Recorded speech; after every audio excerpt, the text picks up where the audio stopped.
ധന്യനാമം മഹത്വപ്പെടുമാറാകട്ടെ. പരിശുദ്ധവും പരിപാവനവുമായ നോമ്പിൻ്റെ അവസാനത്തിലേക്ക് കടന്നു വരുവാൻ തക്കവണ്ണം ദൈവം നമ്മൾക്ക് അവസരം നൽകി. വിശുദ്ധിയോടുകൂടി ഒരുപക്ഷെ നോമ്പ് ആചരിക്കുവാൻ തക്കവണ്ണം ദൈവം ഇടയാക്കി. അതിൻ്റെ പാരമ്യതയിലേക്ക് എത്തുവാൻ തക്കവണ്ണം കർത്താവിൻ്റെ കഷ്ടാനുഭവത്തെ ഉള്ളിൽ വഹിച്ചുകൊണ്ട് അതോടെ ചേർന്ന് നമ്മുടെ ജീവിതത്തെ പരിശോധിക്കുവാൻ തക്കവണ്ണം ദൈവകൃപയുടെ ഭാഗമായി നാമും തീരുവാൻ തക്കവണ്ണം കർത്താവിൻ്റെ കഷ്ടാനുഭവത്തെ നമ്മുടെ ജീവിതത്തിൽ നാം വീണ്ടും കൊണ്ടാടുകയാണ്. ഓരോ വർഷവും കർത്താവിനെ ജനിപ്പിക്കുകയും ഓരോ വർഷവും കർത്താവിനെ മരിപ്പിക്കുകയും ഓരോ വർഷവും കർത്താവിനെ ഉയർത്തെഴുന്നേൽപ്പിക്കുകയും ചെയ്യുന്ന രീതി സഭയിൽ ക്രമീകരിച്ചിട്ടുണ്ട്. അത് വെറും ആചരണമായി ആഘോഷമായി മാറ്റുവാൻ അല്ല പിതാക്കന്മാരത് ക്രമീകരിച്ചിരിക്കുന്നത്. മറിച്ച് ഓരോ വർഷവും ക്രിസ്തുവിൽ എന്നിൽ ജീവിക്കുന്നു, ക്രിസ്തു എന്നിൽ ജനിച്ച് എന്നിലൂടെ വളർന്ന് ഈ ലോകത്തിൽ ജീവിക്കുന്നു എന്നുള്ള ബോധ്യം ഓരോ ഭക്തനും ഓരോ ക്രിസ്ത്യാനിക്കും ഉണ്ടാകത്തക്ക രീതിയിൽ സ്വയം ഒരു ബോധം ഉണ്ടാകുവാൻ വേണ്ടിയാണ്, ബോധ്യം വരുത്തുവാൻ വേണ്ടിയാണ് പിതാക്കന്മാർ ഇത് ക്രമീകരിച്ചിരിക്കുന്നത്. അതുകൊണ്ട് ഇത് വെറും സാങ്കല്പികമായിട്ടുള്ളതോ അല്ലെങ്കിൽ അനുഷ്ഠാനപരമായിട്ടുള്ളതോ ഒരു ക്രമീകരണമായിട്ട് മാത്രമല്ല, മറിച്ച് ഓരോ വർഷവും ക്രിസ്തു എന്നിൽ ജനിച്ചുകൊണ്ട് ഞാൻ ക്രിസ്തുവിന് വേണ്ടി ജീവിക്കുന്ന, ക്രിസ്തുവിൽ പുതുതാക്കപ്പെടുന്ന, ക്രിസ്തുവിൽ ശക്തീകരിക്കപ്പെടുന്ന ദൈവിക ജീവിത അനുഭവത്തിൻ്റെ ഭാഗമായി, ക്രിസ്താനുഭവത്തിൻ്റെ ഭാഗമായി തീരുവാനാണ് പിതാക്കന്മാർ ഈ പെരുന്നാളുകളെല്ലാം ക്രമീകരിച്ചിരിക്കുന്നത് എന്നുള്ളത് നാം മറന്നു പോകരുത്. കർത്താവിൻ്റെ കഷ്ടാനുഭവത്തെ പറ്റി ചിന്തിക്കുമ്പോൾ ഈ ലോകത്തിൽ കർത്താവിൻ്റെ കഷ്ടാനുഭവം എന്തിനായിരുന്നു എന്നുള്ളത് ഒന്നാമത് ചിന്തിക്കേണ്ടിയിരിക്കുന്നു. കർത്താവിൻ്റെ കഷ്ടാനുഭവത്തെ പറ്റി വളരെ വിശദമായി വളരെ വ്യക്തമായി പിതാക്കന്മാർ പ്രമേയൻ സദറാകളിൽ ഓർമ്മിപ്പിക്കുന്നുണ്ട്. ഈ ലോകത്തിൽ എന്തിന് കർത്താവ് കഷ്ടത സഹിച്ചു, ഈ ലോകത്തിൽ എന്തിന് ദൈവപുത്രൻ മനുഷ്യനായി ജനിച്ചുകൊണ്ട് ജീവിതത്തെ ക്രമീകരിച്ച് നമ്മുടെ ഇടയിൽ പാർത്തുകൊണ്ട് ദൈവികമായിട്ടുള്ള അനുഭവത്തെ വിട്ട് ലോകപ്രകാരമുള്ള കഷ്ടതകളെ വരിക്കുവാൻ തക്കവണ്ണം ഇടയായി എന്നുള്ളത് നാം ചിന്തിക്കേണ്ടത് ആവശ്യമാണ്. ഇന്നലെ ഓശാന പെരുന്നാൾ നാം ആചരിച്ചു. ഓശാനയുടെ പെരുന്നാളിൽ വായിച്ചു കേട്ട പ്രധാന സുവിശേഷങ്ങളിലെല്ലാം തന്നെ കർത്താവ് ദേവാലയത്തെ ശുദ്ധീകരിക്കുന്ന അനുഭവത്തെ കാണുവാനും വായിക്കുവാനും മനസ്സിലാക്കുവാനും നമുക്ക് സാധിച്ചു. ശുദ്ധീകരണത്തിൻ്റെ അനുഭവത്തിലൂടെയാണ് കഷ്ടാനുഭവ ആഴ്ചയിലേക്ക് പ്രവേശിക്കുന്നത്. തീർച്ചയായിട്ടും നോമ്പ് ശുദ്ധീകരണത്തിന് വേണ്ടി ക്രമീകരിക്കപ്പെട്ടിട്ടുള്ളതാണ് എന്നുള്ളതിൽ യാതൊരു സംശയവുമില്ല. എന്നാൽ അതിനേക്കാൾ ഉപരി നമ്മുടെ ശരീരവും നമ്മുടെ മനസ്സും നമ്മുടെ ജീവിതവും തന്നെ ശുദ്ധീകരിച്ച് കർത്താവിനോട് ചേരുവാൻ തക്കവണ്ണം, കർത്താവിൻ്റെ സന്നിധിയിൽ കൂടുതൽ ഇഴകിച്ചേരുവാൻ തക്കവണ്ണം ആയിരിക്കുവാൻ ദൈവം നൽകുന്ന അവസരങ്ങളാണ് ഈ ആഴ്ചയിലെ ഓരോ അനുഷ്ഠാനങ്ങളും ഓരോ നമസ്കാരങ്ങളും എന്നുള്ളത് നാം മറന്നു പോകരുത്. അതുകൊണ്ട് ശുദ്ധീകരണത്തിൻ്റെ അനുഭവം ഒന്നാമത് ദൈവം നമ്മിൽ ആഗ്രഹിക്കുന്നു.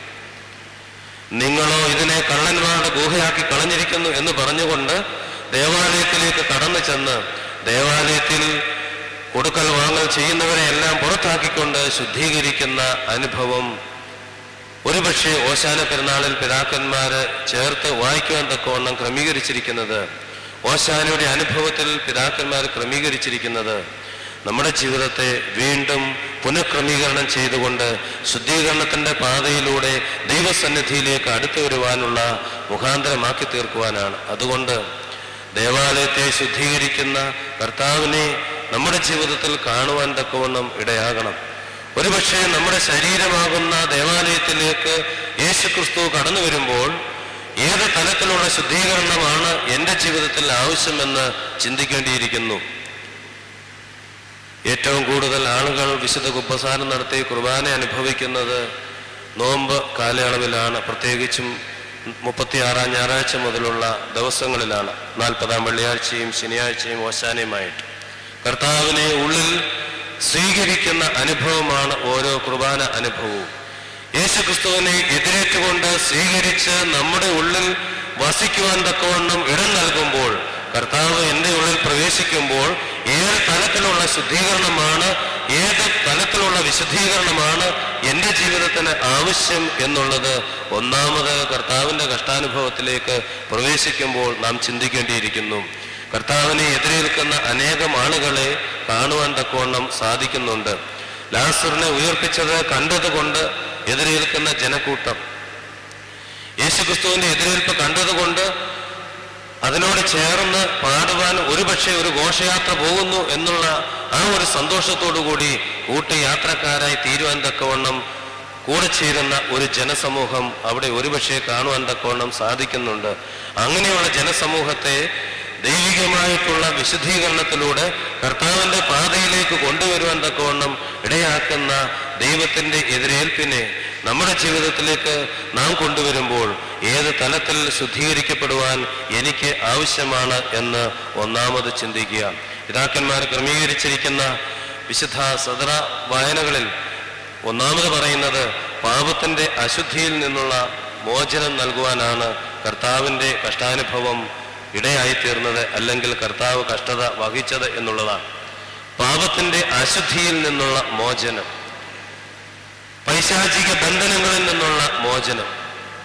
ഏക മനുഷ്യനാൽ പാപവും പാപത്താൽ മരണവും ലോകത്തിൽ വന്നു എന്ന് പരിശുദ്ധനായ പൗലോസ്ലീഹ ഓർമ്മിപ്പിക്കുമ്പോൾ ആ അശുദ്ധിയുടെ അനുഭവത്തിൽ നിന്നും വിശുദ്ധിയിലേക്കുള്ള ശുദ്ധീകരണത്തിന്റെ പാതയാണ് ഓരോ കഷ്ടാനുഭവ ആഴ്ചയിലും നമ്മുടെ ജീവിതത്തിൽ ഉണ്ടാകേണ്ടത്, നമ്മുടെ ഓരോ ജീവിത അനുഭവങ്ങളും ഉണ്ടാകേണ്ടത് എന്നുള്ളതിൽ യാതൊരു സംശയവുമില്ല. അതുകൊണ്ട് പാപത്താൽ മലിനപ്പെട്ടിരിക്കുന്ന അനുഭവത്തിൽ നിന്നും ഒരുപക്ഷെ കുംഭസാരത്തിലൂടെ പാപങ്ങളെ ഏറ്റുപറഞ്ഞ് വിശുദ്ധീകരണത്തിന്റെ അനുഭവത്തിലേക്ക് വരുവാൻ തക്കവണ്ണം ശ്രമിക്കുന്ന നാം തീർച്ചയായിട്ടും പുറത്താക്കേണ്ടതിനെ പുറത്താക്കുവാൻ ബാധ്യസ്ഥരാണ് എന്നുള്ളതിൽ യാതൊരു സംശയവുമില്ല.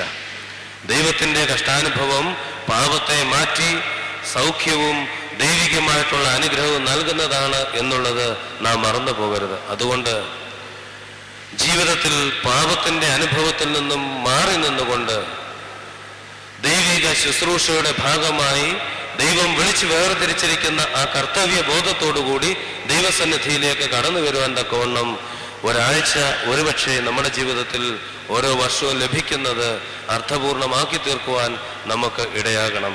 രണ്ടാമത് പറയുന്നത് നിത്യജീവന്റെ അനുഭവത്തിലേക്ക് നമ്മെ കൊണ്ടുവരുവാൻ തക്കവണ്ണം ഇടയാക്കിയത് കർത്താവിന്റെ കഷ്ടാനുഭവമാണ്.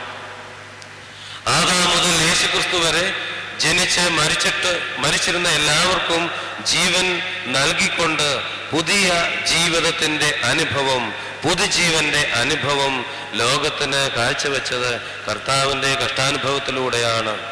നമ്മുടെ ജീവിതത്തിന്റെ പ്രത്യാശയും നമ്മുടെ ജീവിതത്തിന്റെ പ്രതീക്ഷയും എല്ലാം തന്നെ ദൈവം നൽകുന്ന പുതിയ ജീവിതം, പുതിയ ജീവന്റെ അനുഭവമാണ്. ആ അനുഭവത്തിലേക്ക് കൂടുതൽ നമ്മെ വിളക്കിച്ചേർക്കുന്ന അനുഷ്ഠാനങ്ങളാണ് കർത്താവിന്റെ കഷ്ടാനുഭവം നാം ആചരിക്കുന്ന കാലയളവ് എന്നുള്ളത് മറന്നു പോകരുത്.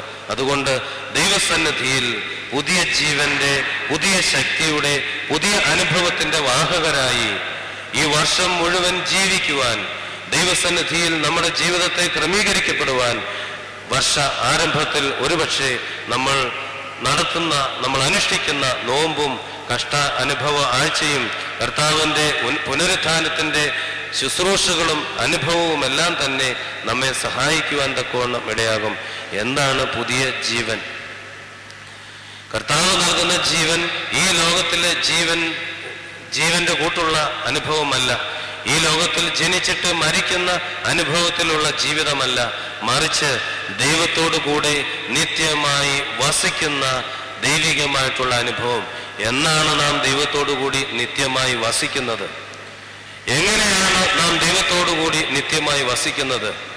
ഓരോ ജീവനും അമ്മയുടെ ഉദരത്തിൽ രൂപം കൊള്ളുമ്പോൾ തന്നെ ദൈവത്തോട് ചേർന്ന് ദൈവ സാന്നിധ്യത്തിലൂടെ വസിക്കുന്നു എന്നുള്ളത് വേദപുസ്തകം വളരെ വ്യക്തമായി നമ്മെ ഓർമ്മിപ്പിക്കുന്നുണ്ട്. അതുകൊണ്ട് ഇനിയും നാം ദൈവത്തോട് ചേർന്ന് വസിക്കുവാൻ കാത്തിരിക്കേണ്ട ആവശ്യമില്ല. മറിച്ച് ഞാൻ എൻ്റെ അമ്മയുടെ ഉദരത്തിൽ ഉളവായപ്പോൾ മുതൽ തന്നെ എൻ്റെ ജീവിതം ദൈവത്തോട് ചേർന്നുള്ള ജീവിതമാണ്. അതുകൊണ്ട് പൗലോസ്ലീഹ പറയുന്നുണ്ട്, ഈ ലോകം വിട്ടാലും ഈ ശരീരത്തിലായിരുന്നാലും ദൈവത്തോടു കൂടി ആയിരിക്കുവാൻ തക്കവണ്ണം ഞാൻ വളരെ ആഗ്രഹിക്കുന്നു എന്ന്. അതുകൊണ്ട് ഈ ലോകത്തിൽ നാം ആയിരിക്കുമ്പോൾ ദൈവത്തോടു കൂടെയുള്ള ജീവിതമാണ് ദൈവം നമുക്ക് പ്രദാനം ചെയ്തിരിക്കുന്നത്. പക്ഷേ നിർഭാഗ്യവശാൽ ലോകത്തിൻ്റെ ഇഷ്ടം, ലോകത്തിൻ്റെ താല്പര്യം, ലോകത്തിൻ്റെ ആഗ്രഹങ്ങൾ, ലോകമോഹങ്ങളെല്ലാം തന്നെ ആ ദൈവികമായിട്ടുള്ള ബന്ധത്തിൽ നിന്നും നമ്മെ പുറകോട്ട് കൊണ്ടുപോകുന്നു എന്നുള്ളതാണ് യാഥാർത്ഥ്യം. അതുകൊണ്ട് മരണശേഷം ഒരുപക്ഷെ നിത്യജീവന്റെ അനുഭവം ലഭിക്കുന്നു എന്നുള്ളതിനേക്കാൾ ഉപരി ഇന്നും നാം അതിൻ്റെ അവകാശികളാണ്. അതിലൂടെ ജീവിക്കുവാൻ ദൈവം നമ്മോടുകൂടെ ഉള്ള, ദൈവം നമ്മിൽ വസിക്കുന്ന അനുഭവത്തിൽ ജീവിക്കുവാൻ തക്കവണ്ണം വിളിക്കപ്പെട്ടവരാണ് എന്നുള്ളത് നാം മറന്നു പോകരുത്. അതുകൊണ്ട് പുതിയ ജീവൻ, നിത്യജീവൻ ദൈവം നമുക്ക് നൽകുമ്പോൾ അത് ഈ ലോകത്തിലുള്ള ജീവിതവും വരുവാനിരിക്കുന്ന ജീവിതവും എല്ലാം ചേർത്തുകൊണ്ടുള്ള ജീവിതയാത്രയുടെ അനുഭവമാണ്. കർത്താവിൻ്റെ രണ്ടാമത്തെ വരവ് വരെയുള്ള നമ്മുടെ ജീവിതയാത്രയുടെ അനുഭവമാണ് പുതിയ ജീവന്റെ അനുഭവം എന്നുള്ളതിൽ യാതൊരു സംശയവുമില്ല.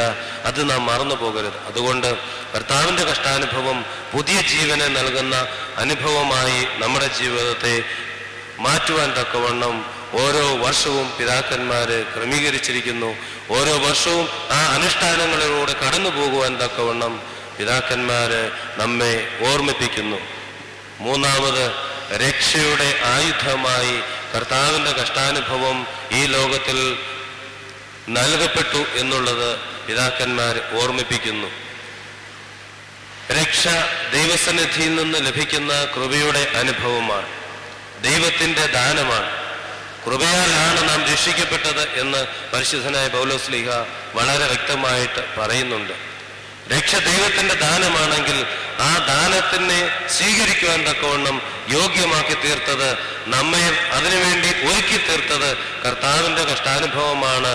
നമുക്ക് വേണ്ടി ഈ ലോകത്തിൽ വന്ന് പാപത്തിന്റെ അനുഭവത്തിൽ കിടന്നിരുന്ന ദൈവത്തിന്റെ മക്കളെ ദൈവിക അനുഭവത്തിലേക്ക് കൊണ്ടുപോകുവാൻ തക്കവണ്ണം കഷ്ടത വരിച്ചപ്പോൾ രക്ഷയുടെ ആയുധമായി ഈ ലോകത്തിൽ കഷ്ടാനുഭവം ദൈവം നമുക്ക് തന്നു. അതുകൊണ്ട് തന്നെ കർത്താവ് നമ്മെ പഠിപ്പിക്കുന്നുണ്ട്, ലോകത്തിൽ നിങ്ങൾക്ക് കഷ്ടമുണ്ട്, എങ്കിലും ധൈര്യപ്പെടുവിൻ, ഞാൻ ലോകത്തെ ജയിച്ചിരിക്കുന്നു. രക്ഷയുടെ അനുഭവം കർത്താവിൻ്റെ കഷ്ടാനുഭവത്തിലൂടെയാണ്. ജീവിതത്തിൽ എന്തെങ്കിലും നേടിയെടുക്കുവാൻ സാധിക്കുന്നുവെങ്കിൽ അതിന് കഷ്ടതയുടെ അനുഭവം ആവശ്യമാണ് എന്നുള്ളത് ഈ ലോക ജീവിത സാഹചര്യങ്ങളിൽ ഒരുപക്ഷെ നമുക്ക് അറിയാവുന്ന കാര്യമാണ്. എന്തെങ്കിലും നേടിയെടുക്കണമെങ്കിൽ, എന്തെങ്കിലും നമ്മുടെ ജീവിതത്തിൽ നാം ആഗ്രഹിക്കുന്നത് നമ്മുടെ ജീവിതത്തിൽ അനുഭവിക്കുവാൻ തക്കവണ്ണം നമ്മൾ ഒരുങ്ങണമെങ്കിൽ അതിന് കഷ്ടതയുടെ അനുഭവത്തിലൂടെ, പ്രയാസത്തിൻ്റെ അനുഭവത്തിലൂടെ, ജീവിതത്തിലെ പല ക്രമീകരണങ്ങളിലൂടെയും കടന്നു പോയെങ്കിൽ മാത്രമേ സാധിക്കുകയുള്ളൂ എന്നുള്ളത് യാഥാർത്ഥ്യമാണ്. അതുകൊണ്ട് ഈ ലോകത്തിൽ രക്ഷ നേടിയെടുക്കണമെങ്കിൽ കർത്താവിന് തന്നെ ഈ ലോകത്തിന് യാഗമായി സമർപ്പിക്കുവാൻ തക്കവണ്ണം ഇടയായേണ്ടി വന്നു എന്നുള്ളത് യാഥാർത്ഥ്യമാണ്. നമ്മുടെ ജീവിതത്തിൻ്റെ ഓരോ അനുഭവവും ഓരോ ആഗ്രഹ സമൃദ്ധിക്ക് വേണ്ടി അല്ലെങ്കിൽ ആഗ്രഹ പൂർത്തിക്ക് വേണ്ടിയാണ് എന്നുള്ളതിൽ യാതൊരു സംശയവുമില്ല. ഈ ലോകത്തിൻ്റെ ജീവിതത്തിൽ നാം ആ ഒരു തലത്തിലാണ് ജീവിച്ചുകൊണ്ട് ഇരിക്കുന്നത്. എന്നാൽ ആ ആഗ്രഹ നിവൃത്തിക്ക് പോലും കഷ്ടതയുടെ, പ്രയാസത്തിൻ്റെ, വേദനയുടെ അനുഭവങ്ങൾ നമ്മുടെ ജീവിതത്തിൽ അടിക്കടി ഉണ്ടാകുന്നു എന്നുള്ളത് യാഥാർത്ഥ്യമാണ്. എന്നാൽ അതിൻ്റെ സന്തോഷം ആഗ്രഹ സഫലീകരണത്തിലാണ്, പൂർത്തീകരണത്തിലാണ്. അത് നമുക്ക് കൂടുതൽ സന്തോഷം നൽകുവാൻ തക്കവണ്ണം ഇടയാകും. ഒരു കുഞ്ഞിനെ ജന്മം നൽകണമെങ്കിൽ അതിൻ്റെ മാതാവ് വളരെയേറെ കഷ്ടത വഹിച്ചെങ്കിൽ മാത്രമേ ഒരു കുഞ്ഞിന് ജന്മം നൽകുവാൻ സാധിക്കത്തുള്ളൂ. മാതാപിതാക്കളുടെ ആ പ്രയാസത്തിൻ്റെയും വേദനയുടെയും സന്തോഷം എന്ന് പറയുന്നത് കുഞ്ഞ് ജനിക്കുന്ന അവസരത്തിൽ അവരുടെ മുഖത്ത് നോക്കിയാൽ കാണുവാൻ തക്കവണ്ണം സാധിക്കും. അത് കഷ്ടതയുടെ, ഈ ലോകത്തിൽ നമുക്ക് ലഭിക്കുന്ന കഷ്ടതയിലൂടെ ലഭിക്കുന്ന സന്തോഷത്തിൻ്റെ അനുഭവമാണ്. അതുപോലെ തന്നെ ദൈവികമായിട്ടുള്ള ആഗ്രഹങ്ങളെ, ദൈവികമായിട്ടുള്ള പദ്ധതികളെ നമ്മുടെ ജീവിതത്തിൽ നിറവേറ്റണമെങ്കിൽ ജീവിതത്തിൽ കഷ്ടത ആവശ്യമാണ്. ആ കഷ്ടതയിലൂടെ മാത്രമേ ദൈവത്തെ അറിയുവാൻ, ദൈവിക പദ്ധതിയെ മനസ്സിലാക്കുവാൻ തക്കവണ്ണം നമുക്ക് സാധിക്കുകയുള്ളൂ. ദൈവം സ്നേഹിക്കുന്നവർക്ക് ദൈവം നൽകുന്ന ബോണസാണ് കഷ്ടത എന്ന് പിതാക്കന്മാർ നമ്മെ ഓർമ്മിപ്പിക്കുന്നു. ദൈവത്തെ സ്നേഹിക്കുന്നവർക്ക്, ദൈവം സ്നേഹിക്കുന്നവർക്ക് ദൈവം നൽകുന്ന ദൈവികമായിട്ടുള്ള അനുഭവമാണ് കഷ്ടത. പലരും നൊയമ്പിൽ പറയാറുണ്ട്, നൊയമ്പ് നോക്കുമ്പോൾ പ്രയാസങ്ങളും പ്രതിസന്ധികളും വളരെ വർദ്ധിച്ചു വരുന്നു. പ്രതീക്ഷിക്കാത്ത രീതിയിലുള്ള പ്രതിസന്ധികളാണ് നോമ്പ് നിർത്തിയിട്ട് ജീവിക്കുവാൻ പ്രേരിപ്പിക്കുന്ന തലത്തിലുള്ള പ്രേരണകളും പ്രതിസന്ധികളും ലോകത്തിൽ വന്നു ചേരുന്നു എന്നുള്ളത് പലരും നൊയമ്പ് കാലയളവിൽ സൂചിപ്പിക്കാറുള്ള കാര്യമാണ്. എന്തുകൊണ്ട് വരുന്നു? അവിടെയെല്ലാം ഉത്തരം ഒന്നേ ഉള്ളൂ, സാത്താന്റെ പരീക്ഷണമാണ്. സാത്താന്റെ പോരാട്ടങ്ങളോട് എതിർത്ത് നിൽക്കണമെങ്കിൽ ഞാൻ ഇപ്പോൾ നോക്കുന്ന ശക്തിയോടുകൂടി നോമ്പ് നോക്കിയാൽ പോരാ, അതിനേക്കാൾ ഉപരി, അതിനേക്കാൾ നല്ല ശക്തിയോടുകൂടി, പൂർണ്ണ ബലത്തോടുകൂടി കർത്താവിനെ മുറുകെ പിടിക്കുന്ന, കർത്താവിന്റെ സന്നിധിയിൽ കൂടുതൽ ഏകിച്ചേരുവാൻ തക്കവണ്ണം ശ്രമിക്കുന്ന അനുഭവത്തിലൂടെ മാത്രമേ അതിനെ അതിജീവിക്കുവാൻ സാധിക്കുകയുള്ളൂ എന്നുള്ളത് നാം മറന്നു പോകരുത്. അതുകൊണ്ട് കഷ്ടത ദൈവത്തോട് ചേരുവാനുള്ള, നിത്യജീവനെ രക്ഷ ലഭിക്കുവാനുള്ള മാർഗമാണ്. അതോടൊപ്പം തന്നെ ഇന്നത്തെ ദിവസത്തെ പിതാക്കന്മാർ ക്രമീകരിച്ചിരിക്കുന്നത് അബ്രഹാമിന്റെ ബലിയോടും കാട്ടൊലിവായിരുന്ന വൃക്ഷത്തെ ദൈവത്തിന്റെ ശരീരത്തോട് ചേർത്ത് വെക്കുന്ന, നാട്ടൊലിവാക്കുന്ന അനുഭവമാണ്. പരിശുദ്ധനായ പൗലോസ്ലീഹ റോമാർക്ക് എഴുതിയ ലേഖനത്തിൽ കാട്ടൊലിവായിരുന്ന നമ്മളെ നാട്ടൊലിവാക്കി തീർക്കുവാൻ തക്കവണ്ണം ദൈവം കഷ്ടത അനുഭവിച്ചു, ദൈവത്തിന്റെ ശരീരത്തോട് നമ്മെ ഒട്ടിച്ചു ചേർക്കുവാൻ തക്കവണ്ണം ഇടയായി എന്ന് വളരെ വ്യക്തമായിട്ട് നമ്മെ ഓർമ്മിപ്പിക്കുന്നു.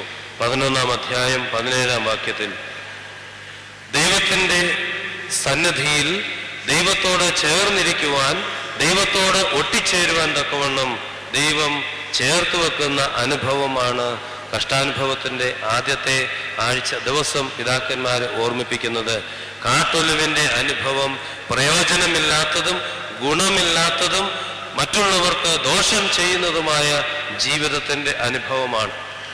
ലോകത്തിലുള്ള തനിക്ക് ചുറ്റുമുള്ള എല്ലാ മൂല്യങ്ങളെയും എല്ലാ അനുഭവങ്ങളെയും വലിച്ചു ചേർത്തുകൊണ്ട് തന്നെത്താൻ വളർന്ന് പന്തലിച്ച് വലുതായി നിൽക്കുവാൻ തക്കവണ്ണം ശ്രമിക്കുന്ന അനുഭവമാണ് കാട്ടൊലിവിന്റെ അനുഭവം.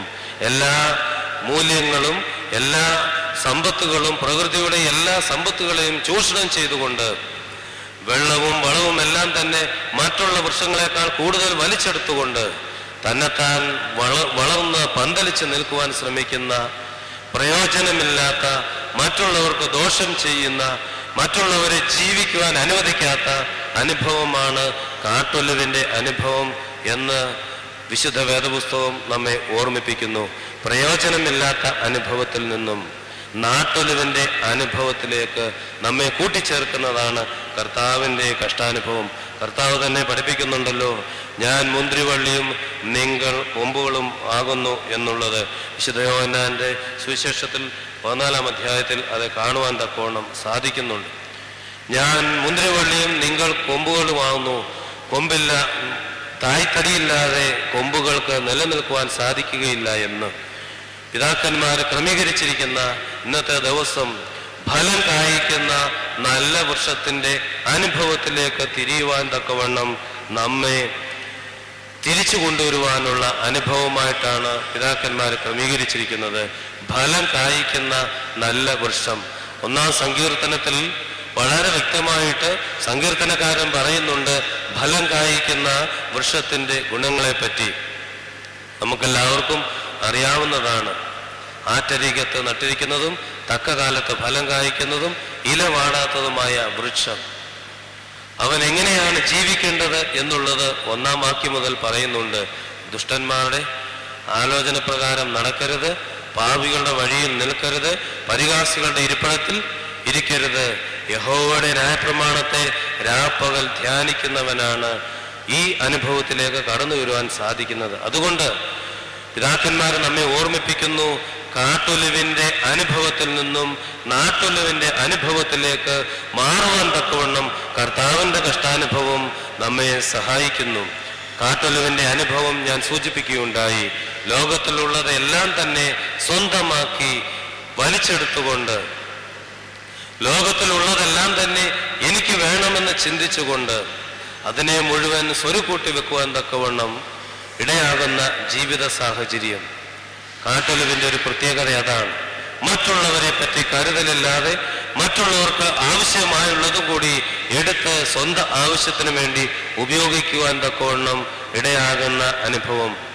ഭാഗ്യസ്മരണാർഹനായ ഒസ്താത്യോസ് തിരുമേനി അതിനെതിരെ പടവെട്ടിയ വലിയ യോദ്ധാവാണ്. സമ്പത്ത് കൂട്ടിവെക്കുന്നത് പാപമാണ്, അത് പങ്കിടുമ്പോഴാണ് ദൈവത്തിന്റെ സ്നേഹം ലോകത്തിന് വെളിപ്പെടുന്നത് എന്ന് വളരെ ശക്തിയോടുകൂടി പ്രസ്താവിച്ച് തൻ്റെ ജീവിതത്തെ അതിലൂടെ കാണിച്ചു തന്ന ഒരു മഹാത്മാവാണ് അഭിമന്യ തിരുമേനി. ക്രിസ്തീയ ജീവിതത്തിന്റെ യഥാർത്ഥ അനുഭവം ആ ഒരു തലത്തിൽ ജീവിച്ച് കാണിക്കുവാൻ തക്കവണ്ണം സാധിക്കുമ്പോഴാണ് നമ്മിലൂടെ പൂർണ്ണമാകുന്നത്. അതുകൊണ്ട് കാട്ടൊലുവിന്റെ അനുഭവം, മറ്റുള്ളവരിൽ നിന്നും ഉള്ളതും കൂടി പിടിച്ചെടുക്കുന്ന അനുഭവം, ദാവീദിന്റെ പാപത്തെ പറ്റി നാഥാൻ ബോധിപ്പിക്കുന്നതും അത് തന്നെയാണ്. വളരെ സമ്പത്തുള്ള ആടുകൾ ഉള്ള ഒരു വ്യക്തി, ഒരു ഉടയവൻ, ഒരു യജമാനൻ തൻ്റെ വീട്ടിൽ ഒരു അതിഥി വന്നപ്പോൾ ഒരു ആട് മാത്രമുള്ള അയൽക്കാരന്റെ ആടിനെ അപഹരിച്ച് തൻ്റെ അതിഥികൾക്ക് സൽക്കാരം നടത്തുവാൻ തക്കവണ്ണം ഇടയാകുന്നു. ദാവീദ് ചോദിക്കുന്നു, അവൻ ആരാണ്? അവന് ശിക്ഷ തീർച്ചയായിട്ടും ലഭിക്കേണ്ടത് ആവശ്യമാണ്. ഞാൻ ഭരിക്കുന്ന ദേശത്ത് അങ്ങനെ ഒരു വ്യക്തി ഉണ്ടാകുവാൻ പാടില്ല. അപ്പോൾ നാഥാൻ പ്രവാചകൻ പറയുന്നു, ആ മനുഷ്യൻ നീ തന്നെ. ഒരുപക്ഷെ നമ്മോടും പറയുന്ന ചിന്ത, നമ്മോടും പറയുന്ന പ്രചോദനം, ആത്മാവിന്റെ വെളിപ്പെടുത്തൽ അതാണ്. ലോകത്തിൽ ഉള്ളത് മുഴുവൻ നേടിയെടുത്തുകൊണ്ട് സ്വന്തം കാര്യത്തിന് വേണ്ടി, സ്വന്തം താല്പര്യത്തിന് വേണ്ടി, സ്വന്തം ഇഷ്ടത്തിന്റെ പൂർത്തീകരണത്തിന് വേണ്ടി ജീവിക്കുമ്പോൾ നമ്മോട് പറയുന്നു, നാം ചെയ്യുന്നത് ദൈവികമായിട്ടുള്ള അനുഭവത്തിൽ പാപമാണ്. ഈ കാട്ടത്തിയുടെ സ്വഭാവമാണ് നമ്മിൽ ഉള്ളത്. മറ്റുള്ളവരെ നശിപ്പിക്കുവാൻ തക്കവണ്ണം ഇടയാകുന്ന അനുഭവമാണ് കാട്ടത്തിയുടേത് എന്ന് പറഞ്ഞു കേട്ടിട്ടുണ്ട്. അതിൻ്റെ വേരുകൾ ഏറ്റവും കൂടുതൽ പടർന്ന് പന്തലിക്കുവാൻ ഇടയാകും. അതിൻ്റെ കൂടെ വളരുന്ന ചെടികളെയും മരങ്ങളെയും എല്ലാം അത് നശിപ്പിക്കുവാനും ഉണക്കിക്കളയുവാനും തക്കവണ്ണം അതിൻ്റെ വേരുകളുടെ ആ വളർച്ച മൂലം സാധിക്കുന്നു. തന്നെയുമല്ല, അതിൻ്റെ ഇലകൾ വളരെ വിസ്താരത്തിൽ വളർന്ന് പന്തലിച്ചു കഴിയുമ്പോൾ അതിൻ്റെ കീഴിൽ യാതൊരു സസ്യത്തിനും ജീവനോടെ വസിക്കുവാൻ സാധിക്കുകയില്ല എന്നുള്ളത് യാഥാർത്ഥ്യമാണ്. അപ്പോൾ കാട്ടൊലുവിൻ്റെ രണ്ടാമത്തെ അനുഭവം, ദൈവികമായിട്ടുള്ള അനുഭവത്തിൽ വളരുന്നവരെ അതിന് പ്രേരിപ്പിക്കാതെ അവരെ അതിൽ നിന്നും പുറകോട്ട് വിളിക്കുവാൻ തക്കവണ്ണം, പിന്നോട്ട് വിളിക്കുവാൻ തക്കവണ്ണം ശ്രമിക്കുന്ന ജീവിതമാണ് ഒരുപക്ഷെ നമ്മുടേതെങ്കിൽ അതും കാട്ടൊല്ലുവിൻ്റെ അനുഭവമാണ്. മറ്റുള്ളവരുടേത് മുഴുവൻ സ്വന്തമാക്കുവാൻ ശ്രമിക്കുമ്പോൾ അത് കാട്ടൊല്ലുവിൻ്റെ അനുഭവമാണ്. മറ്റുള്ളവരുടെ വളർച്ചയിൽ അസൂയപ്പെടുമ്പോൾ അവരെ അതിൽ നിന്നും പുറകോട്ട് പിടിക്കുവാൻ തക്കവണ്ണം ശ്രമിക്കുമ്പോൾ, അവർക്കെതിരെ പിറുപിറുക്കുമ്പോൾ നമ്മൾ ഈ കാട്ടൊലുവിൻ്റെ സ്വഭാവത്തെ ലോകത്തിൽ കാണിച്ചുകൊണ്ടിരിക്കുന്നവരാണ് എന്നുള്ളതിൽ യാതൊരു സംശയവുമില്ല. പിതാക്കന്മാർ ക്രമീകരിച്ചിരിക്കുന്ന സഭയുടെ കൽപ്പനകൾ വിശുദ്ധ കുർബാനക്രമത്തിൽ അവസാന ഭാഗത്ത് അനുബന്ധത്തിൽ കൊടുത്തിട്ടുണ്ട്. അവിടെ കൊടുത്തിരിക്കുന്ന ഒരു പാപമാണ് അന്യന്റെ, മറ്റുള്ളവരുടെ വളർച്ചയിലുള്ള അസൂയ. അത് പാപമാണ് എന്ന് പിതാക്കന്മാര് നമ്മെ ഓർമ്മിപ്പിക്കുന്നു. ഒരുപക്ഷെ നമ്മേക്കാൾ കൂടുതൽ പള്ളി പോകുന്നവരെ കാണുമ്പോൾ, നമ്മേക്കാൾ കൂടുതൽ ഭക്തിയോടുകൂടി ആരാധിക്കുന്നവരെ കാണുമ്പോൾ, ആത്മീയ അനുഭവത്തിൽ ജീവിക്കുന്ന ഞാനാണെങ്കിലും നിങ്ങളാണെങ്കിലും പറയും, അവന്റെ ഭക്തി ഒരുപക്ഷെ കപടഭക്തിയാണ്, അവൻ ലോകത്തെ കാണിക്കുവാൻ വേണ്ടി ഇതൊക്കെ ചെയ്യുന്നു, അവൻ 24 മണിക്കൂറും പള്ളിയിലാണ്, അങ്ങനെയാണ് അവന്റെ ജീവിതം എന്നൊക്കെ പറഞ്ഞുകൊണ്ട് ഒരുപക്ഷെ നാം പരിഹസിക്കുമ്പോൾ അവിടെ അന്യന്റെ ദൈവികമായിട്ടുള്ള വളർച്ചയിൽ നമ്മൾ കാട്ട് അത്തിയുടെ സ്വഭാവം കാണിക്കുകയാണ്. വളരുന്നതിനെ മുരടിപ്പിക്കുവാൻ, വളർച്ച നശിപ്പിക്കുവാൻ, മുന്നോട്ടുള്ള വളർച്ചയിൽ തടങ്കൽ പാറയായി നിൽക്കുവാൻ തക്കവണ്ണം ഒരുപക്ഷെ ഞാൻ കാരണമായി തീരുന്നുവെങ്കിൽ അവിടെ ഞാൻ കാട്ടത്തിയുടെ ജീവിതമാണ് എൻ്റെ ജീവിതത്തിൽ കാണിച്ചു കൊടുക്കുന്നത്, ജീവിതത്തിൽ ഞാൻ കാണിക്കുന്നത് എന്നുള്ളത് മറന്നു പോകരുത്. അതുകൊണ്ട് കാട്ടത്തിയുടെ രണ്ടാമത്തെ പാഠം നമുക്ക് നൽകുന്നത് ദൈവസന്നിധിയിൽ മറ്റുള്ളവരെ സന്തോഷത്തോടുകൂടി ജീവിക്കുവാൻ അനുവദിക്കുക. മറ്റുള്ളവന്റെ ആത്മീയ വളർച്ചയിൽ ചേർന്ന് നിന്നുകൊണ്ട് നാമും ആത്മീകരായി വളരുവാൻ ശ്രമിക്കുക.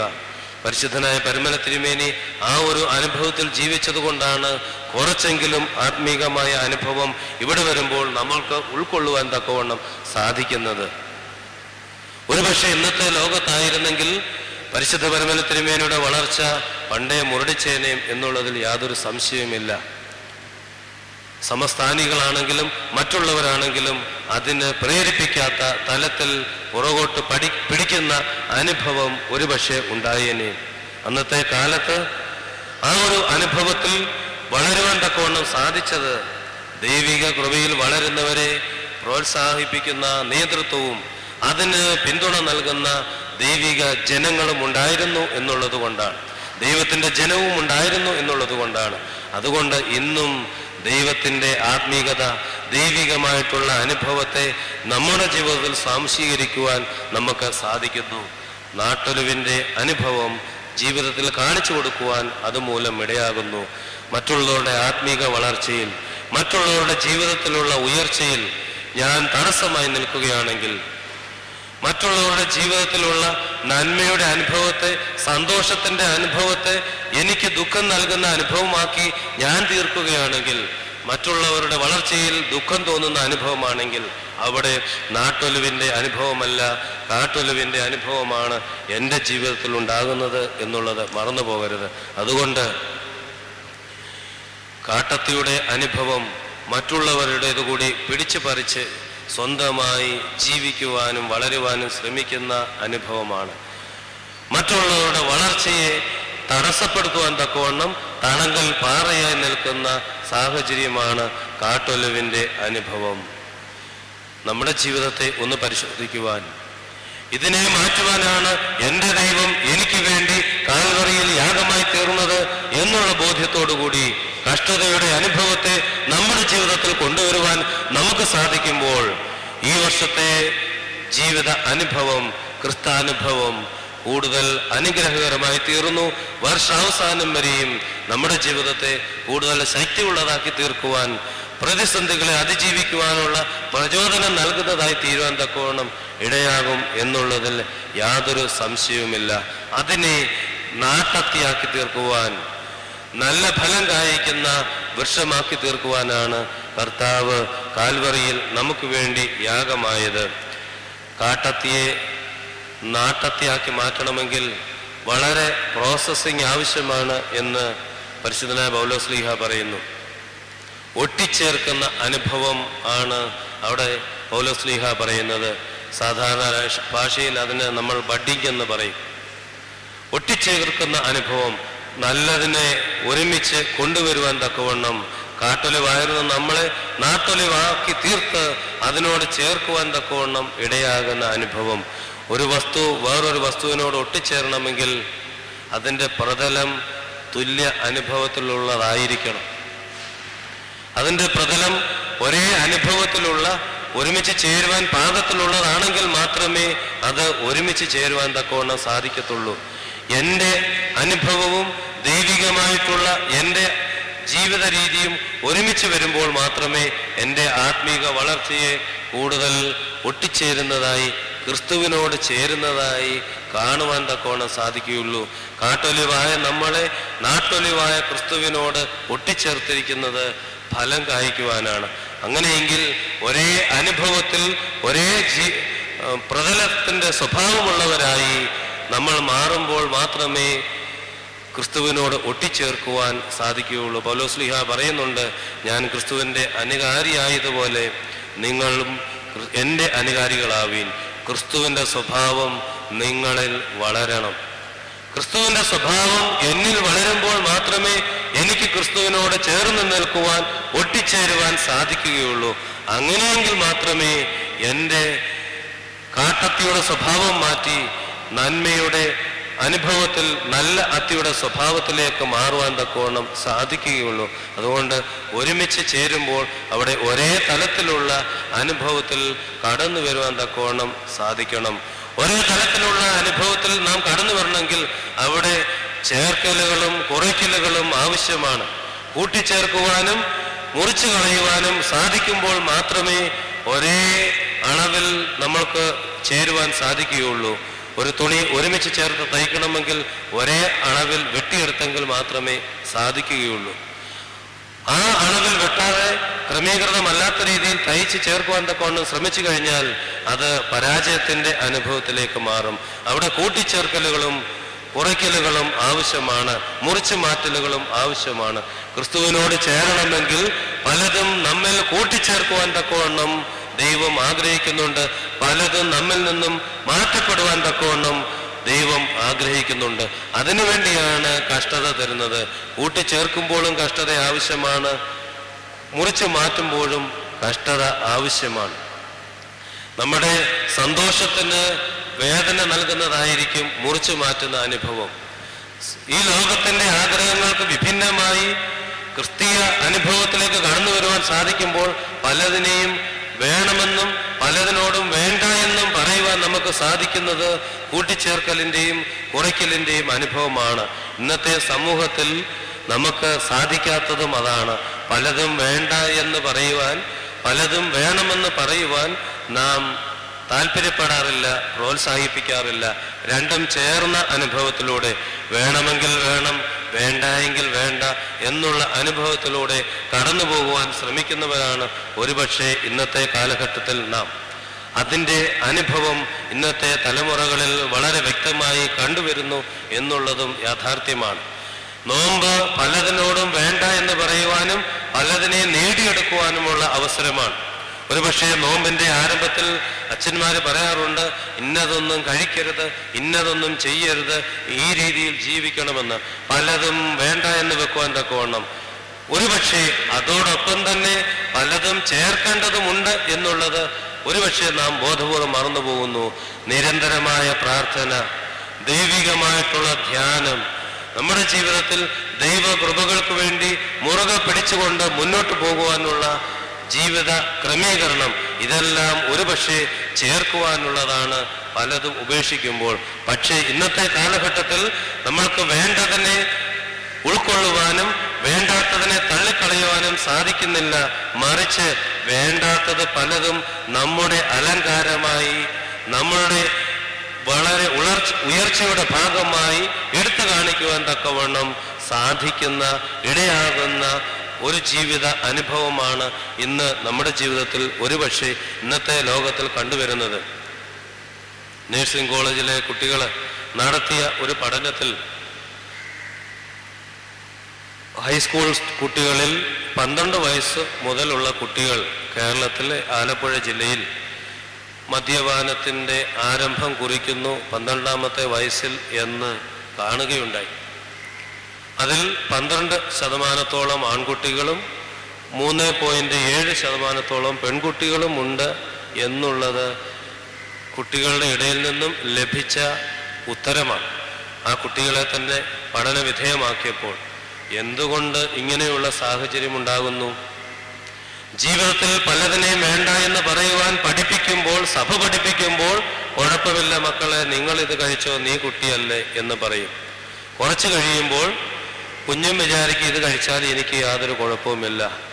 പല കുഞ്ഞുങ്ങളും ഇത് ആരംഭിക്കുന്നത് പിതാക്കന്മാർ ഭവനത്തിൽ കൊണ്ടുവെക്കുന്ന മദ്യക്കുപ്പിയിൽ നിന്നും പിതാവ് അറിയാതെ എടുത്ത് ഉപയോഗിച്ചാണ് എന്നുള്ളതിൽ അവർ തന്നെ പറയുന്നുണ്ട്. നിങ്ങൾക്ക് ആദ്യമായി മദ്യം ലഭിച്ചത് എവിടെ നിന്ന് എന്ന് ചോദിക്കുമ്പോൾ പിതാവിൽ നിന്ന്, അല്ലെങ്കിൽ പിതാവ് എടുത്ത് വെച്ചിരുന്നതിൽ നിന്ന്, അല്ലെങ്കിൽ സുഹൃത്തിൽ നിന്ന്, അല്ലെങ്കിൽ മദ്യ ഷാപ്പിൽ നിന്ന് എന്നുള്ള ചോദ്യത്തിന് ഉത്തരം കൊടുത്തിരുന്നത് ഭവനത്തിൽ പിതാവിൻ്റെ ഉള്ളിൽ നിന്നും, പിതാവ് വീട്ടിൽ സൂക്ഷിച്ച് ഭദ്രമാണ് എന്ന് കരുതി വെച്ചിരുന്ന ആ കുപ്പിയിൽ നിന്നാണ് ഈ കുഞ്ഞിനും കുടിക്കുവാനുള്ള പ്രചോദനം ലഭിച്ചത് എന്നുള്ളത്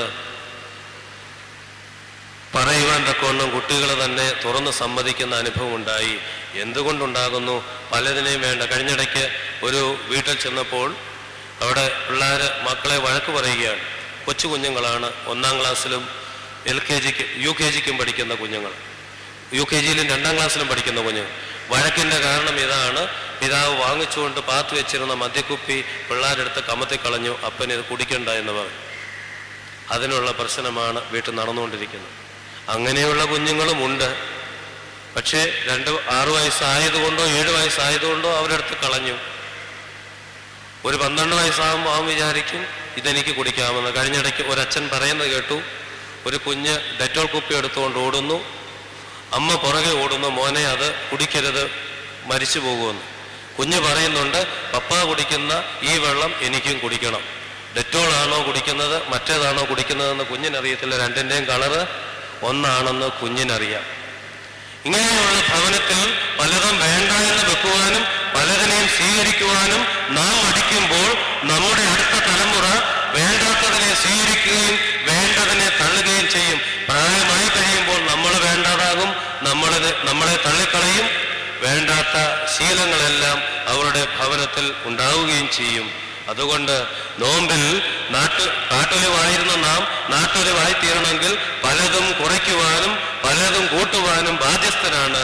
അതിൽ വേണ്ടാത്തതിനെ വേണ്ട എന്ന് പറയുവാനും വേണ്ടതിനെ ഉൾക്കൊള്ളുവാനും തക്കവണ്ണം സാധിക്കണം. അങ്ങനെയുള്ള അനുഭവം നമ്മുടെ ജീവിതത്തിൽ ഇന്ന് കുറഞ്ഞു പോകുന്നുണ്ട്. അങ്ങനെയുള്ള ജീവിത സാഹചര്യം നമ്മുടെ ജീവിതത്തിൽ ഇന്ന് കുറഞ്ഞു പോകുന്നുണ്ട്. ഡി അഡിക്ഷൻ സെന്ററിന്റെ ചുമതലയിൽ ആയതിനു ശേഷം മനസ്സിലാക്കുവാൻ തക്കവണ്ണം സാധിച്ചത്, അവിടെ ഡി അഡിക്ഷന് വരുന്ന ആളുകളിൽ ഏറ്റവും കൂടുതൽ 22-നും 35-നും ഇടയിൽ പ്രായമുള്ളവരാണ്. നിർഭാഗ്യവശാൽ 3 സ്ത്രീകളും ട്രീറ്റ്മെന്റിന് വരുവാൻ തക്കവണ്ണം ഇടയായി, ഭർത്താവിനോട് ചേർന്ന്. കുടുംബജീവിതത്തിന്റെ സുദൃഢമായ ബന്ധത്തിന്റെ ഭാഗമായിട്ടാകാം ഒരുപക്ഷെ അവരും ഈ അനുഭവത്തിലേക്ക് കടന്നു വന്നത്. ഞാൻ പറഞ്ഞത്, വീട്ടിൽ ഉപേക്ഷിക്കേണ്ടതിനെ ഉപേക്ഷിക്കുവാൻ തക്കവണ്ണം നാം തയ്യാറെടുത്തില്ല എങ്കിൽ നമ്മളുടെ ഈ അനുഭവം, ജീവിതാനുഭവം, ഈ ഒരാഴ്ച നമ്മൾ ആചരിക്കുന്നത് ജീവിതത്തിൽ ഒരു നഷ്ടമെന്ന് മാത്രമേ പറയുവാൻ സാധിക്കത്തുള്ളൂ. മറിച്ച് കളയേണ്ടതിനെ കളയുവാൻ നമുക്ക് സാധിക്കുമ്പോൾ, ഉൾക്കൊള്ളുവാൻ തക്കവണ്ണം നമുക്ക് സാധിക്കുമ്പോൾ അവിടെ ചേർക്കുവാൻ വളരെ വളരെ വളരെ വലിയ കാര്യങ്ങൾ നമ്മുടെ ജീവിതത്തിൽ ഉണ്ടാകും. സന്തോഷം അനുഭവിക്കുന്ന 128-ാം സങ്കീർത്തനത്തിൽ പറയുന്ന ഭാഗ്യത്തിന്റെ അനുഭവം നമ്മുടെ ജീവിതത്തിൽ ഉൾക്കൊള്ളുവാൻ തക്കവണ്ണം സാധിക്കും. ഇന്ന് വായിച്ചു കേട്ട വിശുദ്ധ വേദഭാഗത്തും സാധാരണ കുടുംബജീവിതത്തിലേക്ക് പ്രവേശിക്കുമ്പോൾ വിവാഹ കുദാശയിൽ വായിക്കുവാൻ തക്കവണ്ണം ക്രമീകരിക്കപ്പെട്ടിട്ടുള്ള വേദഭാഗം തന്നെയാണ് വായിച്ചത്. ലോകപ്രകാരം അനുഗ്രഹീതമായ കുടുംബജീവിതം നയിക്കുവാൻ തക്കവണ്ണം നമുക്ക് സാധിക്കുമ്പോൾ അവിടെ അനുഗ്രഹീതമായിട്ടുള്ള തലമുറ നമ്മിൽ നിന്നും വളർന്നു വരും.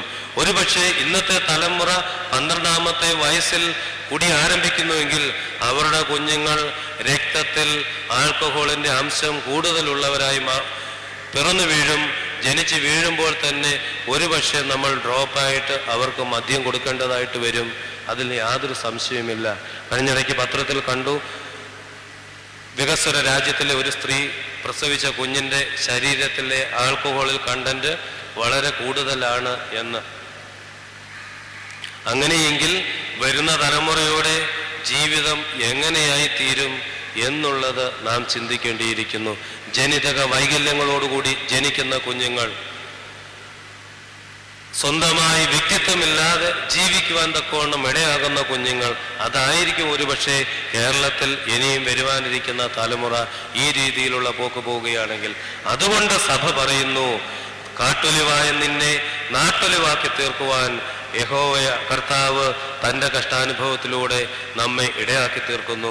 പലതിനെയും ചേർക്കുവാൻ പലതിനെയും ഉപേക്ഷിക്കുവാൻ തക്കവണ്ണം സാധിക്കുമ്പോൾ മാത്രമേ ആ ഒട്ടിച്ചേർക്കലിൻ്റെ അനുഭവം നമ്മുടെ ജീവിതത്തിൽ ഉണ്ടാവുകയുള്ളൂ. അത്തിയുടെ വളർച്ചയിൽ വളരെ പ്രധാനമായിട്ടുള്ള ഘട്ടങ്ങളെപ്പറ്റി പറഞ്ഞ് കേട്ടിട്ടുണ്ട്. 3 വർഷം വരെ അതിൻ്റെ വളർച്ചയുടെ കാലമായിട്ടാണ്, സ്വാഭാവികമായ വളർച്ചയുടെ കാലമായിട്ടാണ് കാണപ്പെടുന്നത്. ആദ്യത്തെ 3 വർഷം അത് വളർന്ന് പന്തലിക്കുവാൻ അതിൻ്റെ ഉദ്ദേശത്തിന് വേണ്ടി മുന്നോട്ട് വളരുവാൻ തക്കവണ്ണം ശ്രമിക്കുന്ന കാലമായിട്ടാണ് അവിടെ കാണുന്നത്. നമ്മുടെ ജീവിതത്തിൽ ഓരോ ഘട്ടങ്ങളും ജീവിതത്തിൻ്റെ ഓരോ അനുഭവത്തെ മുന്നോട്ട് കണ്ടുകൊണ്ട് ജീവിക്കുവാൻ തക്കവണ്ണം ക്രമീകരിക്കുന്ന സാഹചര്യങ്ങളാണ്. അത്തിയിൽ നിന്നും ഉദ്ദേശിക്കുന്നത് നല്ല അത്തിപ്പഴങ്ങളാണ്. അതിനുവേണ്ടിയുള്ള ഒരുക്ക കാലമാണ് വളർച്ചയുടെ കാലം, സ്വാഭാവിക കാലമായിട്ട് കാണുവാൻ തക്കോണം സാധിക്കുന്നത്. 1 മുതൽ 3 വർഷം വരെയുള്ള കാലങ്ങൾ. 4-ാം വർഷം കൃപയുടെ കാലമെന്ന് പിതാക്കന്മാർ പേര് കൊടുത്തിരിക്കുന്നു. ഫലം കണ്ടു തുടങ്ങുന്ന കാലം, ദൈവത്തിൻ്റെ പ്രവർത്തനം ഫലത്തിൻ്റെ രൂപത്തിൽ കാണുവാൻ തക്കോണം സാധിക്കുന്ന കാലമാണ്. 5 മുതലുള്ള കാലം സമൃദ്ധിയായി ഫലം പുറപ്പെടുവിക്കുന്ന കാലമായിട്ട് കാണുവാൻ തക്കോണം സാധിക്കുന്നു. ആദ്യത്തെ 3 വർഷം ഒരുക്കകാലമാണ്, സ്വാഭാവിക വളർച്ചയുടെ കാലമാണ്, ദൈവിക ബോധത്തിൻ്റെയും ദൈവിക ജ്ഞാനത്തിൻ്റെയും അനുഭവത്തിൽ ജീവിതത്തെ ക്രമീകരിക്കേണ്ട അനുഭവമാണ്. അതിനുശേഷം ദൈവകൃപ നേടിയെടുക്കുന്ന അനുഭവമാണ്. കൃപയെ നമ്മുടെ ജീവിതത്തിൽ കാണുവാനും അനുഭവിക്കുവാനും മറ്റുള്ളവർക്ക് പകർന്നു കൊടുക്കുവാനും ശ്രമിക്കുന്നത്. 3-ാമത് മറ്റുള്ളവർക്ക് ആവശ്യത്തിലധികമായി നമ്മിൽ നിന്നും ഫലം പുറപ്പെടുവിക്കുവാൻ സാധിക്കുന്ന കാലം. ഈ കാലങ്ങളാണ് അത്തിയുടെ വളർച്ചയിൽ കാണുവാൻ തക്കോണം സാധിക്കുന്നത് എന്ന് പിതാക്കന്മാർ പറയുന്നു. യേശുക്രിസ്തു അത്തിയെ നോക്കി ശപിച്ചതായിട്ട് നമ്മൾ ഇന്നലെ വായിച്ച് കേൾക്കുകയുണ്ടായി. എന്തുകൊണ്ട് ശപിച്ചു? അതിൽ ഫലം കാണാതെ പോയത് കൊണ്ട് ശപിച്ചു. അവിടെ വളരെ വ്യക്തമായിട്ട് പറയുന്നുണ്ട്, അത് അത്തിപ്പഴത്തിൻ്റെ കാലം അല്ലായിരുന്നു. എന്നാൽ സ്വാഭാവിക കാലം കഴിഞ്ഞിട്ട് ഇല തളർത്ത് നിൽക്കുന്ന കാലം ആക്കി തീർക്കുമ്പോൾ അത് ഫലം പുറപ്പെടുവിക്കേണ്ട കാലമാണ്, അതിൽ ഫലം കാണേണ്ട അവസരമാണ് എന്ന് യഹൂദന്മാരുടെ ജീവിതത്തിൽ അവർ മനസ്സിലാക്കിയിട്ടുണ്ട്. അത്തി തളർത്ത് നിൽക്കുമ്പോൾ അതിൽ ഫലമുണ്ട് എന്നുള്ള അനുഭവം, അതിൽ ഫലം കാണും എന്നുള്ള ചിന്ത, ആ ചിന്തയുടെ ആ അനുഭവത്തിൻ്റെ വെളിച്ചത്തിലാണ് ഒരുപക്ഷെ കർത്താവ് അതിൽ എന്തെങ്കിലും പ്രയോജനം കണ്ടേക്കാം എന്ന് ചിന്തിക്കുന്നത്. സ്വാഭാവിക കാലം കഴിഞ്ഞ് ജീവിക്കുന്ന നമുക്ക് മറ്റുള്ളവർക്ക് ഫലം നൽകുവാൻ തക്കവണ്ണം, മറ്റുള്ളവർക്ക് പ്രതീക്ഷകൾ നൽകുവാൻ തക്കവണ്ണം, മറ്റുള്ളവരെ ദൈവികമായ അനുഭവത്തിൽ കൊണ്ടുവരുവാൻ തക്കവണ്ണം സാധിക്കേണ്ട സമയത്ത് സാധിക്കാതെ വരുമ്പോൾ കർത്താവ് നമ്മെ നോക്കി പറയും, നിന്നിൽ നിന്നും യാതൊരു ഫലവും ഉണ്ടാകാതെ പോകട്ടെ. ഫലം പുറപ്പെടുവിക്കേണ്ട നല്ല വൃക്ഷം ചീത്ത ഫലം കായ്ക്കുമ്പോൾ അതിനെ നശിപ്പിച്ചു കളയുവാൻ തക്കവണ്ണം യജമാനൻ ശ്രമിക്കും.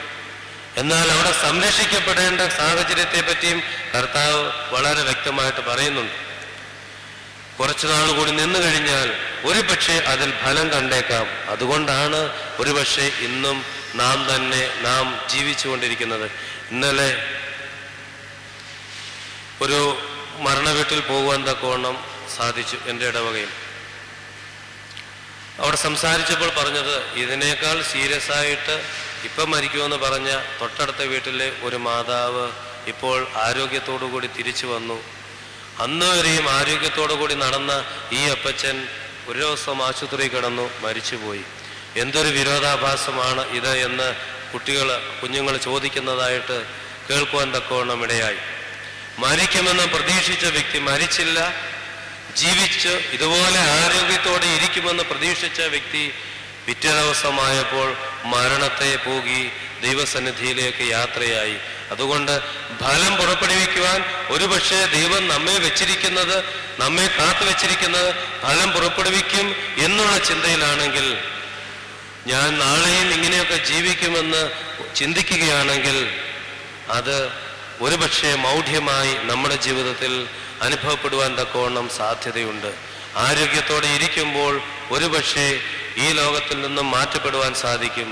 രോഗത്തിൻ്റെ അവസ്ഥയിലായിരിക്കുന്ന സാഹചര്യത്തിൽ നിന്നും തിരിച്ച് ലോകത്തിൽ തന്നെ ജീവിക്കുവാനുള്ള അവസരവും ഒരുപക്ഷെ ദൈവം നമ്മുടെ ജീവിതത്തിൽ ക്രമീകരിക്കാറുണ്ട്. അതുകൊണ്ട് വളർച്ചയുടെ അനുഭവത്തിൽ ജീവിതത്തിന് ഫലം നൽകുന്ന, ദൈവികമായിട്ടുള്ള ഫലത്തെ മറ്റുള്ളവർക്ക് പകർന്നു നൽകുന്ന ജീവിത സാഹചര്യം നമ്മിലുണ്ടാകുമ്പോൾ കാട്ടത്തിയിൽ നിന്നും നാട്ടത്തിയുടെ അനുഭവത്തിലേക്ക് പകർന്നു കൊടുക്കുവാൻ തക്കവണ്ണം സാധിക്കും. അതാണ് 1-ാം സങ്കീർത്തനത്തിൽ പറയുന്നത്, തക്ക കാലത്ത് ഫലം കായ്ക്കുന്ന അനുഭവം, ഇല വാടാത്ത അനുഭവം. അതിന് പറയുന്ന പല ക്രമീകരണങ്ങളുണ്ട്. ദുഷ്ടന്മാരുടെ ആലോചന പ്രകാരം നടക്കരുത്, പാപികളുടെ വഴിയിൽ നിൽക്കരുത്, പരിഹാസികളുടെ ഇരിപ്പിടത്തിൽ ഇരിക്കരുത്. ഈ 3 കാര്യങ്ങൾ നമ്മുടെ ജീവിതത്തിൽ പ്രാവർത്തികമാക്കുമ്പോൾ മാത്രമേ ഫലം പുറപ്പെടുവിക്കുന്ന സാഹചര്യത്തിൽ ഇടയാകുവാൻ തക്കവണ്ണം സാധിക്കുകയുള്ളൂ. പലരും പറയാറുണ്ട്, കൂട്ടുകാർ കൂടി വേണ്ടാത്തതിനകത്ത് പങ്കെടുക്കുവാനും പങ്കാളിയാകുവാനും ഇടയായി തീർന്നു എന്നുള്ള പ്രയാസങ്ങൾ. ഞാനത് ചെയ്യണമെന്ന് പ്രതീക്ഷിച്ചതല്ല, അല്ലെങ്കിൽ ഞാൻ അങ്ങനെ ആ സ്ഥിതിയിലാകണമെന്ന് പ്രതീക്ഷിച്ചതല്ല. പക്ഷെ അന്നേരത്തെ സാഹചര്യത്തിൽ കൂട്ടുകാരെല്ലാം കൂടി ഒരുമിച്ച് നിന്നപ്പോൾ അങ്ങനെ എൻ്റെ മകനും അതിൽ ഉൾപ്പെട്ടു പോയി എന്ന് പല മാതാപിതാക്കളും പറയുന്നത് കേട്ടിട്ടുണ്ട്. റാഗിങ്ങിനും മറ്റ് പ്രശ്നങ്ങൾക്കും വിധേയരായി കോളേജിൽ നിന്നും ശിക്ഷണ നടപടികൾ നേടിയെടുക്കുമ്പോൾ അവിടെ 1-ാം സങ്കീർത്തനം വളരെ ചിന്തിക്കേണ്ടത് ആവശ്യമാണ്.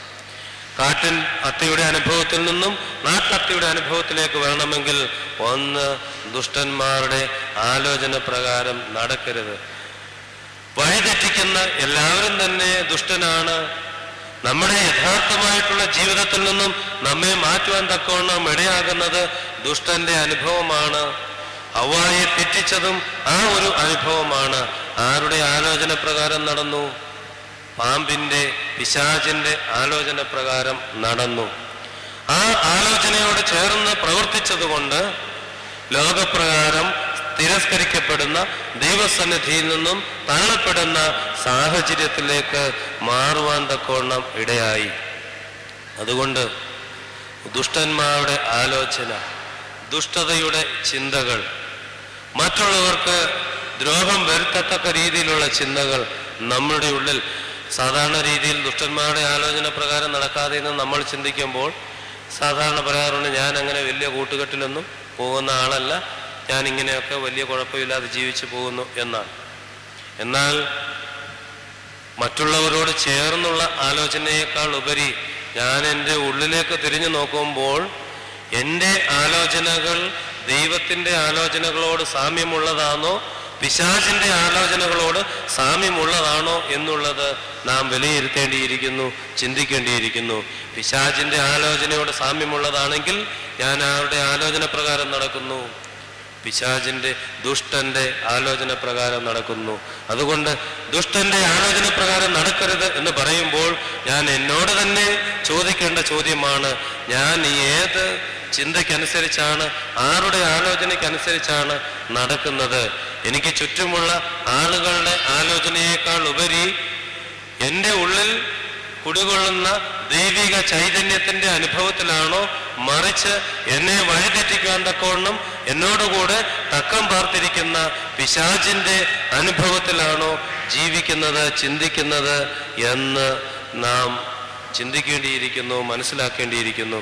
അതിന് ഈ കഷ്ടതയുടെ അനുഭവം, ക്രിസ്താനുഭവത്തിൻ്റെ ഈ ആഴ്ച നമുക്ക് മുഖാന്തരമായി തീരണം. യഥാർത്ഥമായ ആലോചന എൻ്റെ ഉള്ളിൽ ആരിൽ നിന്ന് ഉള്ളതാണ്? സാധാരണ നോമ്പ് തുടങ്ങുമ്പോൾ നമ്മൾ ആലോചിക്കും, 25 നോമ്പ് മുതൽ കാര്യമായിട്ട് നോമ്പ് നോക്കണം. അതാരുടെ ആലോചനയായിരിക്കും? ദൈവത്തിൻ്റെതാണോ പിശാചിൻ്റെതാണോ? ചിന്തിക്കുക. 25 നോമ്പ് കഴിയുമ്പോൾ നമ്മൾ വിചാരിക്കും, കഷ്ടാനുഭവ ആഴ്ചയാകുമ്പോഴത്തേന് ഞാൻ വളരെ ശക്തിയോടുകൂടി നോമ്പ് നോക്കും. അപ്പോൾ 25 ബാക്കി 10 ദിവസം 15 ദിവസം കൂടെ മാറിക്കിട്ടി. കഷ്ടാനുഭവ ആഴ്ച ഒരു പരുവത്തിൽ എങ്ങനെയെങ്കിലും നമ്മൾ തള്ളി നീക്കും. അതോടുകൂടി നമ്മളുടെ നോമ്പിൻ്റെ അനുഷ്ഠാനങ്ങളും നോമ്പിൻ്റെ എല്ലാ ക്രമീകരണങ്ങളും പൂർത്തിയായി എന്ന് നാം ചിന്തിക്കും. ആരുടെ ആലോചന പ്രകാരം ഞാൻ നടക്കുന്നു? രാവിലെ പള്ളിയിൽ പോകണമെന്ന് എനിക്ക് ആഗ്രഹമുണ്ട്, എൻ്റെ മനസ്സ് പറയുന്നുണ്ട് എനിക്ക് രാവിലെ പള്ളിയിൽ പോകണമെന്ന്. രാവിലെ എഴുന്നേൽക്കുമ്പോൾ കാലിന് ഒരു ചെറിയ പ്രയാസം, അന്നേരം വിചാരിക്കും കുറച്ച് കഴിഞ്ഞ് പള്ളിയിൽ പോകാം. രാവിലെ പോയിട്ടൊന്നും സാധിക്കാനില്ല, എന്തായാലും 10 മണി വരെ പരിപാടിയൊക്കെ ഉണ്ടല്ലോ. അങ്ങനെ കുറച്ച് കഴിഞ്ഞ് നമ്മൾ പള്ളിയിൽ ചെല്ലുമ്പോൾ അവസാനത്തെ ആശീർവാദമാകും. ആരുടെ ആലോചന പ്രകാരമാണ് ഞാൻ പള്ളിയിൽ പോകുന്നത്? എൻ്റെ ആലോചന പ്രകാരമാണോ? ദൈവത്തിൻ്റെ ആലോചന പ്രകാരമാണോ? ദുഷ്ടൻ്റെ ആലോചന പ്രകാരമാണോ? നല്ലത് ചെയ്യണമെന്ന് എനിക്ക് ആഗ്രഹമുണ്ട്, ഒരാളെ സഹായിക്കണമെന്ന് എനിക്ക് ആഗ്രഹമുണ്ട്. പക്ഷേ സഹായിച്ചാൽ അത് ഏത് രീതിയിൽ എനിക്ക് നഷ്ടമുണ്ടാക്കും? അതുകൊണ്ട് കണ്ണടച്ചു പോകുന്ന ലേവ്യ പുരോഹിതൻ്റെയും ഒക്കെ അനുഭവത്തിലേക്ക്, നല്ല ശമരിയാക്കാരനെ കാണാതെ പോകുന്ന പുരോഹിതൻ്റെയും ലേവ്യൻ്റെയും അനുഭവത്തിലേക്ക് നാം മാറുന്നുവെങ്കിൽ അവിടെ ഞാൻ നടത്തുന്ന ആലോചന ആരുടെ ആലോചനയാണ്? ഞാനിത് പറഞ്ഞത് ദുഷ്ടന്റെ ആലോചന പ്രകാരം, ദുഷ്ടന്മാരുടെ ആലോചന പ്രകാരം നടക്കരുതെന്ന് പറയുമ്പോൾ ഒരുപക്ഷെ നമ്മൾ ചിന്തിക്കും ഞാൻ അങ്ങനെയൊന്നും നടക്കുന്നില്ല, ഞാൻ നല്ല ആലോചന പ്രകാരമാണ് നടക്കുന്നത്.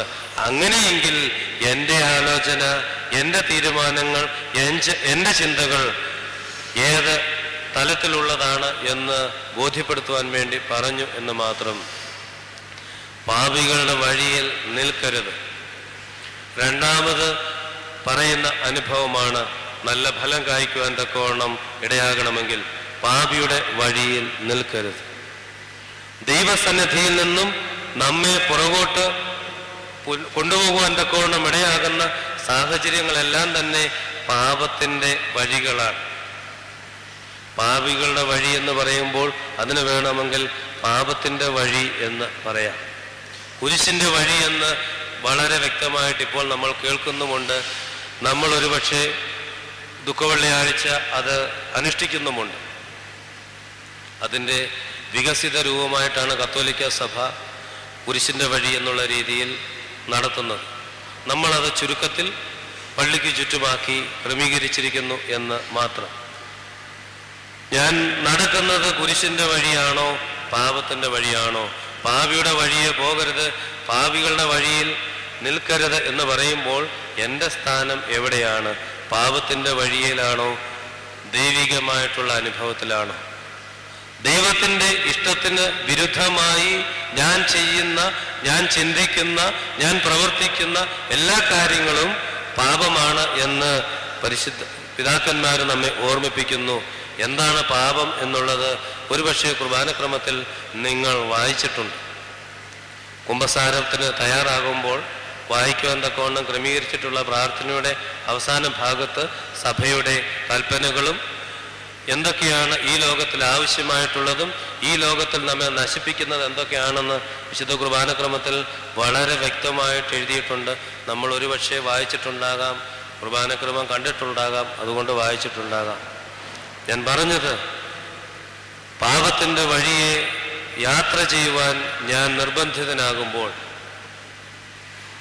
അഴിമതിരഹിത സമൂഹത്തിനു വേണ്ടി ഇന്ന് പടവെട്ടുന്ന അനേകം പേരെ ഇന്ന് ഇന്ത്യയിൽ കാണുവാൻ തക്കവണ്ണം സാധിക്കും. എന്തുകൊണ്ട് അഴിമതി ഉണ്ടാകുന്നു? പാപത്തിൻ്റെ വഴിയെ പോകുവാൻ തക്കവണ്ണം ലഭിക്കുന്നതിനെ പോരാ എന്ന് ചിന്തിച്ചുകൊണ്ട് ജീവിക്കുവാൻ തക്കവണ്ണം ശ്രമിക്കുമ്പോൾ, അല്ലെങ്കിൽ എൻ്റെ കാര്യം പെട്ടെന്ന് സാധിക്കുവാൻ വേണ്ടി ഞാൻ വഴിവിട്ട ക്രമീകരണങ്ങളിലൂടെ, ക്രമീകൃതമല്ലാത്ത പാതയിലൂടെ സഞ്ചരിക്കുമ്പോൾ അവിടെ ഞാൻ സഞ്ചരിക്കുന്നത് പാപത്തിൻ്റെ വഴിയാണ്. ലോകത്തിൽ നിലനിൽപ്പുണ്ടോ ഇല്ലയോ എന്നുള്ളത് ചോദ്യചിഹ്നമാണ്. എന്നാൽ ഞാൻ ഇടപഴകുന്ന ജീവിത സാഹചര്യങ്ങളിൽ പാപത്തിൻ്റെ അംശമില്ല എന്ന് ബോധ്യം വരുത്തുവാൻ നമുക്ക് സാധിക്കുമ്പോൾ അവിടെ ഞാൻ യഥാർത്ഥമായിട്ടുള്ള പാതയിലാണ്. മറിച്ച് ലോകപ്രകാരമുള്ള ഓട്ടത്തിന് വിധേയമായി പലരും കാണുമ്പോൾ ഞാൻ കണ്ണടച്ചിരിക്കുമ്പോൾ, പലതിനും എതിർക്കാതെ ഇരിക്കുമ്പോൾ, ഉൾക്കൊള്ളേണ്ടതിനെ ഉൾക്കൊള്ളാതെ, തള്ളേണ്ടതിനെ തള്ളാതെ ഇരിക്കുമ്പോൾ അത് ഞാൻ പാപത്തിൻ്റെ വഴിയിലൂടെയുള്ള സഞ്ചാരത്തെ കൂടുതൽ പ്രോത്സാഹിപ്പിക്കുന്നു എന്നുള്ളത് നാം മനസ്സിലാക്കണം. അതുകൊണ്ട് പാപത്തിൻ്റെ വഴിയെ പോകാതെ ദൈവസന്നിധിയിലേക്ക് കടന്നു വരുമ്പോഴാണ് ഫലം കായ്ക്കുന്ന നല്ല ഒലിവിൻ്റെ, നല്ല അത്തിയുടെ, നല്ല മുന്തിരിയുടെ അനുഭവത്തിലേക്ക് വളരുവാൻ തക്കവണ്ണം നമുക്ക് സാധിക്കുകയുള്ളൂ. പാപത്തിൻ്റെ വഴിയെ പോകാതെ ഇരിക്കണം. പരിഹസിക്കുന്നവരുടെ കൂട്ടത്തിൽ ഒരിക്കലും ചെന്ന് ചേരരുത്. ആചാര അനുഷ്ഠാനങ്ങളെ പരിഹസിക്കുന്നവരുടെ കൂട്ടങ്ങളുണ്ട്. നമ്മുടെ ആത്മീയ വളർച്ചയിൽ നമ്മളുടെ തീഷ്ണതയെ കണ്ടുകൊണ്ട് പരിഹസിക്കുന്നവരുടെ കൂട്ടവരുണ്ട്. അവരുടെ പരിഹാസത്തിന് പാത്രമായി തീരുവാൻ തക്കവണ്ണം ഇടയാകരുത്. അവരുടെ ഇരിപ്പിടത്തിൽ ചെന്ന് ഇരുന്നു കൊടുക്കരുത്. നമ്മളുടെ ഒരു പ്രത്യേകത എവിടെയും എന്തും കേൾക്കുവാനും എന്തും ഉൾക്കൊള്ളുവാനും ഏത് രീതിയിലും ജീവിക്കുവാനും എങ്ങനെയും ജീവിക്കുവാനും വളരെ തയ്യാറുള്ള ഒരു സമൂഹമാണ് ഓർത്തഡോക്സ് സഭ സമൂഹം അല്ലെങ്കിൽ വിശ്വാസികൾ. എവിടെ പ്രസംഗമെന്ന് കേട്ടാലും നമ്മൾ അവിടെ പോയി ഇരുന്ന് കേൾക്കും. എവിടെ ധ്യാനം എന്ന് കേട്ടാലും അവിടെ പോയിരുന്ന് ധ്യാനിക്കും. ഏതൊക്കെ രീതിയിൽ ജീവിക്കാമോ അവിടെയെല്ലാം ജീവിക്കും. നോയമ്പിൽ ഏതാഹാരം കിട്ടിയാലും കഴിക്കും.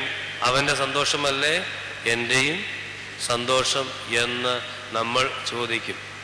പക്ഷേ അവിടെ ചിന്തിക്കുക, പരിഹാസികളുടെ ഇരിപ്പിടത്തിലാണ് നാം ഇരിക്കുന്നത്. എൻ്റെ പൗരോഹിത്യ ശുശ്രൂഷയിൽ ആദ്യ കാലഘട്ടങ്ങളിൽ നിർബന്ധ ബുദ്ധിയോടെ പല കാര്യങ്ങളും ചെയ്യിക്കും. ഇപ്പോഴും അങ്ങനെയൊക്കെ തന്നെയാണ്. അതുകൊണ്ട് അധികം നിലനിൽപ്പില്ല എന്നുള്ളത് യാഥാർത്ഥ്യമാണ്. എന്നാൽ നിർബന്ധ ബുദ്ധിയോടെ ചെയ്യിച്ചപ്പോൾ എനിക്ക് സുപരിചിതനായ ഒരു പാസ്റ്റർ ഒരു ഫോട്ടോ എന്നെ കൊണ്ട് കാണിച്ചു.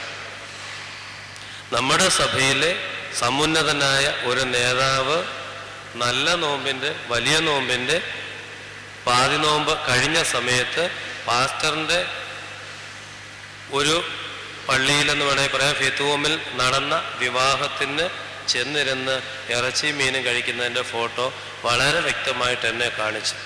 എന്നിട്ട് എന്നോട് ചോദിച്ചു, അച്ഛൻ ഇത്രയൊക്കെ പറഞ്ഞിട്ട് ഇത് കണ്ടോ? ഇവന്മാർ പോലും ഇത് കേൾക്കുന്നില്ലല്ലോ. നിങ്ങളുടെ പള്ളിയിലെ നിങ്ങളുടെ സഭയിലെ ഉയർന്ന നേതാവാണ്, മാനേജിങ് കമ്മിറ്റി അംഗമാണ്. ഫോട്ടോ എടുത്തുകൊണ്ട് കാണിച്ചപ്പോൾ ഞാനൊന്നും മിണ്ടിയില്ല.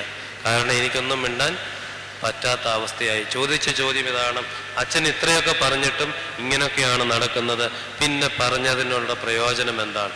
അതേസമയം അവർ ചെയ്യരുതെന്ന് പറഞ്ഞു കഴിഞ്ഞാൽ ചെയ്യത്തില്ല. അവിടെ നിന്ന് എഴുന്നേക്കരുതെന്ന് പറഞ്ഞു കഴിഞ്ഞാൽ ഒരു വിശ്വാസി എഴുന്നേക്കത്തില്ല. നടക്കരുതെന്ന് പറഞ്ഞാൽ നടക്കത്തില്ല. ഇരിക്കരുതെന്ന് പറഞ്ഞു കഴിഞ്ഞാൽ ഇരിക്കത്തില്ല. അങ്ങനെയുള്ള ജീവിത രീതിയാണ് ഉള്ളത്. ഒരു പിതാവ് വളരെ വേദനയോടെ പറയുകയുണ്ടായി, മൂത്ത മോൻ ബെന്തക്കോസിൽ പോയി, ഇളയ മോൻ്റെ കുഞ്ഞിൻ്റെ മാമോദീസായ്ക്ക് വളരെ കാര്യത്തോടെ ഞാൻ ചെന്ന് വിളിച്ചു, നീ അറ്റ്ലീസ്റ്റ് വീട്ടിലെങ്കിലും വന്ന് സദ്യയിലൊന്ന് പങ്കെടുക്കണം. അവൻ പറഞ്ഞു, അവിശ്വാസികളുടെ കൂടെ എനിക്ക് പന്തിയിരിക്കുവാൻ സാധിക്കുകയില്ല. പറഞ്ഞത് സ്വന്തം അപ്പനോടാണ്. അവിശ്വാസികളുടെ കൂടെ എനിക്ക് പന്തിക്കിരിക്കാൻ സാധിക്കത്തില്ല. കാരണം ആ പന്തി എന്തോത്തിനുള്ളതാണ്? മാമോദീസായ്ക്കുള്ളതാണ്. മാമോദീസ ക്രിസ്തീയ വിശ്വാസത്തിനനുസരിച്ചുള്ളതല്ല, മറിച്ച് മറ്റുള്ള സ്നാനമാണ് യഥാർത്ഥ വിശ്വാസം. സ്വന്തം അപ്പനോട് ഒരു പക്ഷേ പെന്തക്കോസ്തിൽ പോയ മകൻ പറയുവാൻ തക്കവണ്ണം ഇടയായെങ്കിൽ നമ്മൾ എന്ത് ചെയ്യും? നോയമ്പിൽ കല്യാണം നടത്തിയാലും അവൻ്റെ ഭവനത്തിൽ പോയിരുന്ന് വലിയ കുഴപ്പമില്ലാതെ കിട്ടുന്നതെല്ലാം ഭക്ഷിച്ചിട്ട് പോരും. പരിഹാസികളുടെ ഇരിപ്പിടത്തിൽ പോയി ഇരുന്നാൽ അവിടെ നിന്റെ പിന്നാലെ പാപം വരും, നിനക്ക് ഫലം കായ്ക്കാൻ സാധിക്കത്തില്ല. ഞാൻ ഈ സൂചിപ്പിച്ചത്, നമ്മളൊരു പക്ഷേ സ്നേഹം കാണിക്കുവാൻ, മറ്റുള്ളവരുടെ മുഖം കറുപ്പിക്കാതെ ഇരിക്കുവാൻ, മറ്റുള്ളവരോട് സന്തോഷം പ്രകടിപ്പിക്കുവാൻ നമ്മളുടെ പല കാര്യങ്ങളും വേണ്ട എന്ന് വെക്കുമ്പോൾ അവിടെ പാപത്തിൻ്റെ വഴിയെ ഞാൻ യാത്ര ചെയ്യുകയാണ്. പരിഹാസികളുടെ മുമ്പാകെ ഞാൻ പരിഹാസപാത്രമാകുവാൻ തക്കോണം ഇടയാവുകയാണ്. പരിഹാസികളുടെ ഇരിപ്പിടത്തിൽ ചെന്ന് ഇരിക്കുന്നത് ഈ തലത്തിലാണ്. നമ്മളെല്ലാവരും ഒരുപക്ഷെ ചിന്തിക്കാറുണ്ട്, അങ്ങനെ ഈ വാക്യം കേൾക്കുമ്പോൾ ഞാനേത് പരിഹാസിയുടെ ഇരിപ്പിടത്തിലാണ് ഇരുന്നിട്ടുള്ളത് എന്ന്. എന്നാൽ ഇങ്ങനെയുള്ളവരുടെ സമൂഹത്തിൽ പൗലോസ്ലീഹ പറയുന്നുണ്ട്, ഈ വാക്യമാണ് അവരുടെയും അടിസ്ഥാനം. അവിശ്വാസികളോടുകൂടി ഇണയില്ല പിണ കൂടരുത്. അതുകൊണ്ട് മകൻ അപ്പനോട് പറയുന്നു, അവിശ്വാസികളുടെ കൂടെ പന്തിഭോജനത്തിന് ഇരിക്കുവാൻ എനിക്ക് സാധിക്കത്തില്ല. നമ്മൾ പറയുമോ? ചേട്ടൻ്റെ പെന്തക്കോസ്തിൽ പോയി മോടെ കല്യാണമാണ്, നമ്മൾ പോയി എല്ലാ കാര്യങ്ങളും നടത്തി കൊടുക്കും. പറയുമോ അത് ക്രിസ്തീയമായിട്ടുള്ള കൂദാശയല്ല, അതുകൊണ്ട് എനിക്ക് വരുവാൻ സാധിക്കത്തില്ലെന്ന് പറയുവാൻ നമുക്ക് തൻ്റെ ഇടമില്ല. അവിടെ നമ്മൾ ചെന്ന് നടത്തി കൊടുക്കും. ഫോട്ടോയ്ക്ക് നിൽക്കും, അതിനും നിൽക്കും, ഇതിനും നിൽക്കും, എല്ലാത്തിനും നിൽക്കും. നടത്തി കൊടുക്കണ്ട എന്നുള്ളതല്ല, ക്രിസ്തീയ ധർമ്മം അനുസരിച്ച് ചെയ്യേണ്ടത് ചെയ്യണം. പക്ഷേ അവിടെ നമ്മൾ നമ്മുടെ മൂല്യങ്ങളെ നഷ്ടപ്പെടുത്തുവാൻ തക്കവണ്ണം ശ്രദ്ധിക്കാറുണ്ട്, അല്ലെങ്കിൽ ഇടയാകാറുണ്ട്. അത് നമ്മുടെ ജീവിതത്തിൽ പരിഹാസികളുടെ ഇരിപ്പിടത്തിൽ ഇരിക്കുന്നതിന് തുല്യമാകും. ഈ പാസ്റ്റർ ബോധപൂർവം ഈ ഫോട്ടോ എടുത്തുകൊണ്ട് കാണിച്ചത്, അല്ലെങ്കിൽ എന്നെ എടുത്തുകൊണ്ട് കാണിച്ചെങ്കിൽ ഈ പിക്ചർ ബോധപൂർവം അവരെടുത്തതാണ്. ഓർത്തഡോക്സുകാരൻ എവിടൊക്കെ ഇരിക്കുന്നുണ്ടോ അവിടെ ചെന്ന് അവൻ്റെ ഫോട്ടോ എടുത്തുകൊണ്ട് വന്ന് മറ്റുള്ളവരെ കാണിച്ചുകൊണ്ട് നിന്റെ വിശ്വാസം എവിടം വരെ ഉണ്ട് എന്ന് ചോദിക്കുന്ന, യഥാർത്ഥമായിട്ടുള്ള നിന്റെ വിശ്വാസം എന്താണ് എന്ന് ചോദിക്കുന്ന സാഹചര്യത്തിലേക്ക് നാം നമ്മെ തന്നെ തരം താഴ്ത്തുമ്പോൾ അവിടെ പരിഹാസികളുടെ ഇരിപ്പിടത്തിൽ നാം ഇരിക്കുന്ന അനുഭവമാണ്. മറിച്ച് ആറ്റരികത്ത് നട്ടിരിക്കുന്ന ഫലത്തിൻ്റെ സ്വഭാവം കാണിക്കുന്നവരാകുമ്പോൾ അത്തി കാട്ടത്തിയിൽ നിന്നും നാട്ടത്തിയിലേക്ക് വരും. ബഡ്ഡിങ്ങിലൂടെ ചേർത്ത് വെക്കുമ്പോൾ ഫലം കായ്ക്കുവാൻ സാധിക്കണമെങ്കിൽ അതിനുശേഷം ദൈവികമായിട്ടുള്ള അനുഭവത്തിൽ ജീവിക്കണം. ദുഷ്ടന്മാരുടെ ആലോചനയിലേക്ക്, ചിന്തകളിലേക്ക്, വിചാരങ്ങളിലേക്ക് പോകുവാൻ തക്കവണ്ണം ഇടയാകാതെ ദൈവത്തിൻ്റെ സന്നിധിയിൽ നമ്മെ തന്നെ സമർപ്പിക്കുന്ന അവസരം, അത് കാട്ടത്തിയിൽ നിന്നും നാട്ടത്തിയിലേക്ക്, നല്ല ഒലിവിലേക്ക്, നല്ല ചില്ലയായി തീരുവാൻ തക്കവണ്ണം നമുക്ക് സാധിക്കും. പാപത്തിൻ്റെ വഴിയെ പോകാതെ ഇരിക്കുവാൻ തക്കവണ്ണം നമ്മുടെ ജീവിതത്തെ ക്രമീകരിക്കുമ്പോൾ അവിടെ ഫലം കായ്ക്കുന്ന വൃക്ഷമായി മാറുവാൻ തക്കവണ്ണം സാധിക്കും. പരിഹാസികളുടെ ഇരിപ്പിടത്തിൽ ഇരിക്കുവാൻ ശ്രമിക്കാതെ എന്നെ പരിഹസിക്കുന്നവരെ തിരിച്ചറിയുവാനുള്ള ബോധ്യം ഉണ്ടാകുമ്പോൾ അവിടെ യഥാർത്ഥമായ സാന്നിധ്യം, ദൈവികമായിട്ടുള്ള അനുഭവം നമ്മുടെ ജീവിതത്തിലൂടെ പൂർത്തീകരിക്കുവാൻ തക്കവണ്ണം സാധിക്കും. കർത്താവ് പറയുന്നുണ്ട്, കർത്താവിന് എതിരേൽക്കുന്ന ശിഷ്യന്മാരോടും കുട്ടികളോടും മിണ്ടാതെ ഇരിക്കുവാൻ പറയണമെന്ന് പറയുമ്പോൾ കർത്താവ് പറയുന്നുണ്ട്, ഇവർ മിണ്ടാതെ ഇരുന്നാൽ ഈ കല്ലുകൾ ആർത്തു വിളിക്കും. പക്ഷെ അവർക്ക് മിണ്ടാതെ ഇരിക്കുവാൻ സാധിക്കുകയില്ല. കാരണം അവർ രക്ഷകനെ തിരിച്ചറിഞ്ഞവരാണ്. യേശുക്രിസ്തുവിന്റെ പ്രവർത്തനത്തെയും യേശുക്രിസ്തുവിന്റെ ജീവിത സാഹചര്യങ്ങളെയും മനസ്സിലാക്കിയ പ്രവർത്തകരാണ് യേശുക്രിസ്തുവിനോട് കൂടെ വന്നവരെ തൻ്റെ ശിഷ്യ സമൂഹം. അവരെ വിലക്കുവാൻ തക്കവണ്ണം ലോകപ്രകാരമുള്ള യാതൊരു ശക്തിക്കും സാധിക്കുകയില്ല. നമ്മുടെ യഥാർത്ഥ ജീവിത സാഹചര്യങ്ങളെ തിരിച്ചറിയുവാൻ നമുക്ക് സാധിക്കുമ്പോൾ, ദൈവകൃപയുടെ ഭാഗമായി തീരുവാൻ നമ്മൾ കൂടുതൽ തയ്യാറാകുമ്പോൾ, ലോകത്തിൻ്റെ യാതൊരു ശക്തിക്കും, ലോകത്തിലെ യാതൊരു ശക്തിക്കും എന്നെ പുറകോട്ട് കൊണ്ടുപോകുവാൻ, പുറകോട്ട് മാറ്റുവാൻ തക്കവണ്ണം, അതിൽ നിന്നും വ്യതിചലിപ്പിക്കുവാൻ തക്കവണ്ണം സാധിക്കുകയില്ല എന്നുള്ളത് വേദപുസ്തകം ഓർമ്മിപ്പിക്കുന്നു. അന്നാണ് കർത്താവ് തൻ്റെ ധൈര്യം കാണിക്കുന്നത് ദേവാലയത്തെ ശുദ്ധീകരിക്കുവാൻ.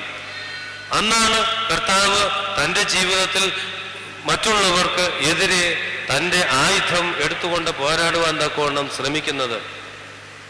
അതുവരെയും ശാന്തമായി മറുപടി പറഞ്ഞുകൊണ്ടിരുന്ന കർത്താവ്, ഉപദ്രവിക്കാതെ സ്വയം പുറകോട്ട് ഉപദ്രവിക്കാൻ വരുമ്പോൾ തന്നെ തന്നെ സൂക്ഷിച്ചുകൊണ്ട് മാറി നിന്ന കർത്താവ്, ജനം വിശ്വസിച്ച് ഏറ്റുപറഞ്ഞ് എതിരേൽക്കുന്ന അനുഭവം വന്നപ്പോൾ അവിടെ ശുദ്ധീകരണത്തിൻ്റെ വാളെടുക്കുവാൻ തക്കവണ്ണം, ചാട്ടവാറെടുക്കുവാൻ തക്കവണ്ണം ഇടയായെങ്കിൽ ലോകത്തിൻ്റെ യാതൊരു ശക്തിക്കും യേശുവിനെ തടുക്കുവാൻ തക്കവണ്ണം ഇനിയും സാധിക്കുകയില്ല എന്നുള്ള ബോധ്യം ലോകത്തിന് പകർന്നു കൊടുക്കുവാൻ കർത്താവിൻ്റെ പ്രവർത്തനം അതുമൂലം ഇടയായി തീർന്നു.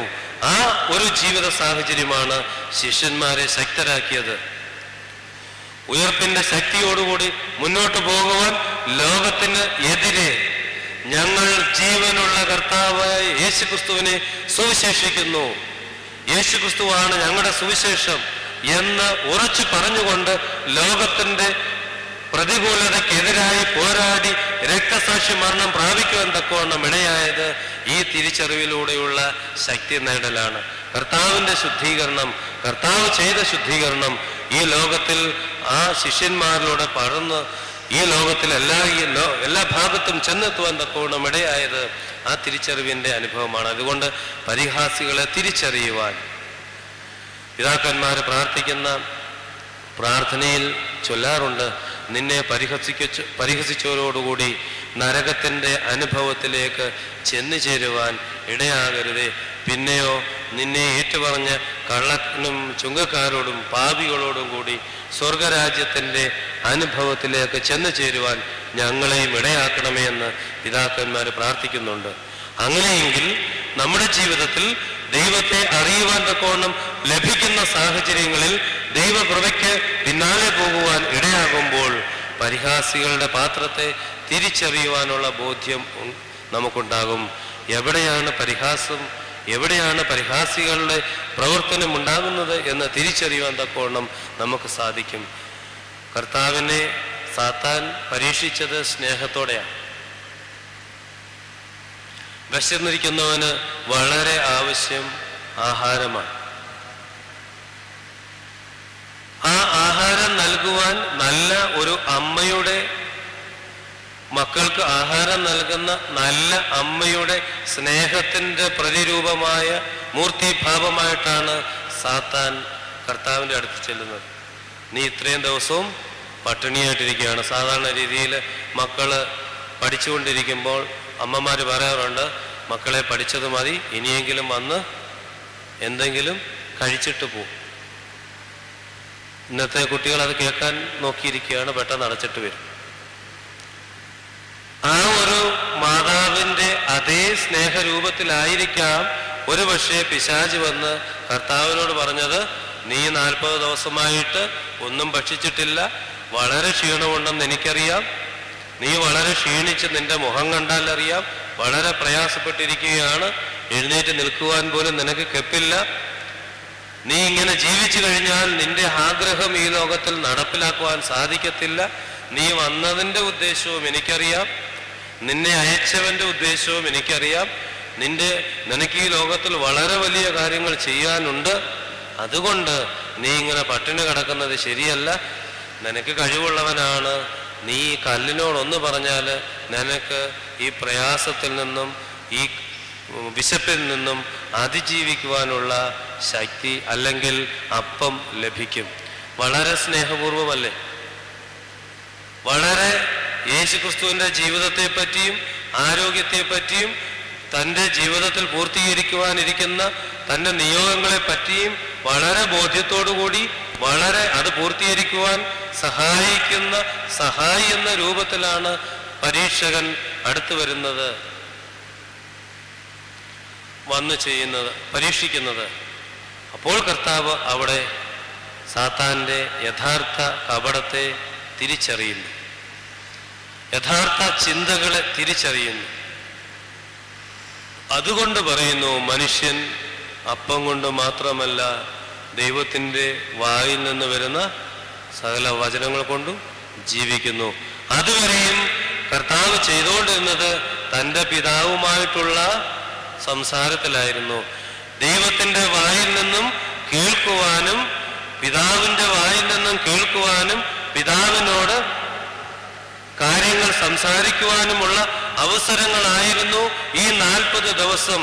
അതുവരെയും ദൈവത്തിൻ്റെ വചനങ്ങൾ കേട്ടുകൊണ്ട് ഇരുന്ന വ്യക്തിയോട് ഈ ലോകത്തിൻ്റെ അപ്പത്തെപ്പറ്റി, ഈ ലോകത്തിൻ്റെ ആഹാരത്തെപ്പറ്റി ബോധിപ്പിക്കേണ്ട കാര്യമില്ല. കാരണം ഇതിനേക്കാൾ വളരെ വലുതാണ്, വളരെ പ്രയോജനമുള്ളതാണ് എൻ്റെ പിതാവിൻ്റെ വായിൽ നിന്ന് വരുന്ന വചനങ്ങൾ. ഞാനത് കേട്ടുകൊണ്ടിരിക്കുകയായിരുന്നു. പരീക്ഷകന്റെ സ്നേഹപൂർവമുള്ള വഞ്ചനകളെ തിരിച്ചറിയുവാൻ സാധിക്കുമ്പോൾ പരിഹാസികളുടെ ഇരിപ്പിടത്തിൽ ഇരിക്കുവാൻ നമുക്കിടയാവുകയില്ല. സ്നേഹത്തോടുകൂടി നമ്മുടെ അടുക്കിലേക്ക് കടന്നു വരുമ്പോൾ, ചിലർ വരുമ്പോൾ നമുക്ക് മുന്നമേ അറിയാം ഈ സ്നേഹപ്രകടനം ഏതോ കാര്യസാധ്യത്തിന് വേണ്ടിയാണ് എന്ന്. പക്ഷേ ചിലത് നമുക്ക് തിരിച്ചറിയാൻ പറ്റാതെ വരും. കഴിഞ്ഞിടയ്ക്ക് പേപ്പറിനകത്ത് കിടക്കുന്ന കണ്ടു, ഒരു കുടുംബം ചുറ്റുമുള്ള ആൾക്കാരുടെ കയ്യിൽ നിന്നും കാശെല്ലാം വാങ്ങിച്ച് ഏതോ ഒരു പ്രോഗ്രാമിനാണെന്ന് പറഞ്ഞ് വാങ്ങിച്ചിട്ട് മുങ്ങിയതായിട്ട്. അവിടെ എഴുതിയിട്ടുണ്ട്, ഇവരുടെ സ്നേഹപ്രകടനത്തിൻ്റെയും വാചകത്തിൻ്റെ മുമ്പിൽ നാട്ടുകാരും ബന്ധുക്കളും എല്ലാം വീണ് ആവശ്യം പോലെ അവർക്കുള്ളത് കൊടുത്തു ഇരട്ടി കിട്ടുമെന്നുള്ള പ്രതീക്ഷയിൽ സ്നേഹപ്രകടനം വ്യാജമായ നമ്മെ നാശത്തിലേക്ക് കൊണ്ടുപോകുവാൻ സാധിക്കുന്നതാണോ എന്ന് തിരിച്ചറിയുവാൻ നോമ്പ് നമ്മെ സഹായിക്കും. ആ നോമ്പിലൂടെ പരിഹാസികളുടെ ഇരിപ്പിടത്തെ തിരിച്ചറിയുവാൻ, പരിഹാസികളുടെ ചിന്തകളെ തിരിച്ചറിയുവാൻ തക്കവണ്ണം, അവരുടെ ഉദ്ദേശ ലക്ഷ്യങ്ങളെ മനസ്സിലാക്കുവാൻ തക്കവണ്ണം സാധിക്കുമ്പോൾ നമുക്ക് അവിടെ നിന്നും പുറകോട്ട് മാറുവാൻ സാധിക്കും. സാധാരണ രീതിയിൽ അത് തിരിച്ചറിയുവാൻ സാധിക്കാത്തതാണ് നമ്മുടെ ജീവിതത്തിൽ ആത്മീക ജീവിതത്തിൻ്റെ പരാജയം. യഥാർത്ഥമായ ഉദ്ദേശം എന്താണെന്ന് തിരിച്ചറിയുവാൻ സാധിക്കാതെ വരുമ്പോൾ പരിഹാസികളുടെ ഇരിപ്പിടത്തിൽ നാം ഇരിക്കേണ്ടി വരുന്നു. പരിഹാസപാത്രമായി തീരുവാൻ തക്കവണ്ണം നാം വിധേയരാകുന്നു. അതുകൊണ്ട് നല്ല ഒലിവിൻ്റെ അനുഭവം നമ്മുടെ ജീവിതത്തിൽ ഉണ്ടാകുവാൻ തക്കവണ്ണം ദൈവിക കൃപയിൽ ഒട്ടിച്ചേർക്കുന്ന സാഹചര്യമാണ് കഷ്ടതയുടെ അനുഭവം. കഷ്ടതയുടെ അനുഭവത്തെ പറ്റി പറഞ്ഞു. കഷ്ടാനുഭവം ഈ ലോകത്തിൻ്റെ പാപത്തെപ്പറ്റി, പാപചിന്തകളെപ്പറ്റി, പാപത്തിൻ്റെ അശുദ്ധിയിൽ നിന്നും മോചനം നൽകുന്ന അനുഭവത്തിലേക്ക് നമ്മെ കൊണ്ടുവന്നതാണ്.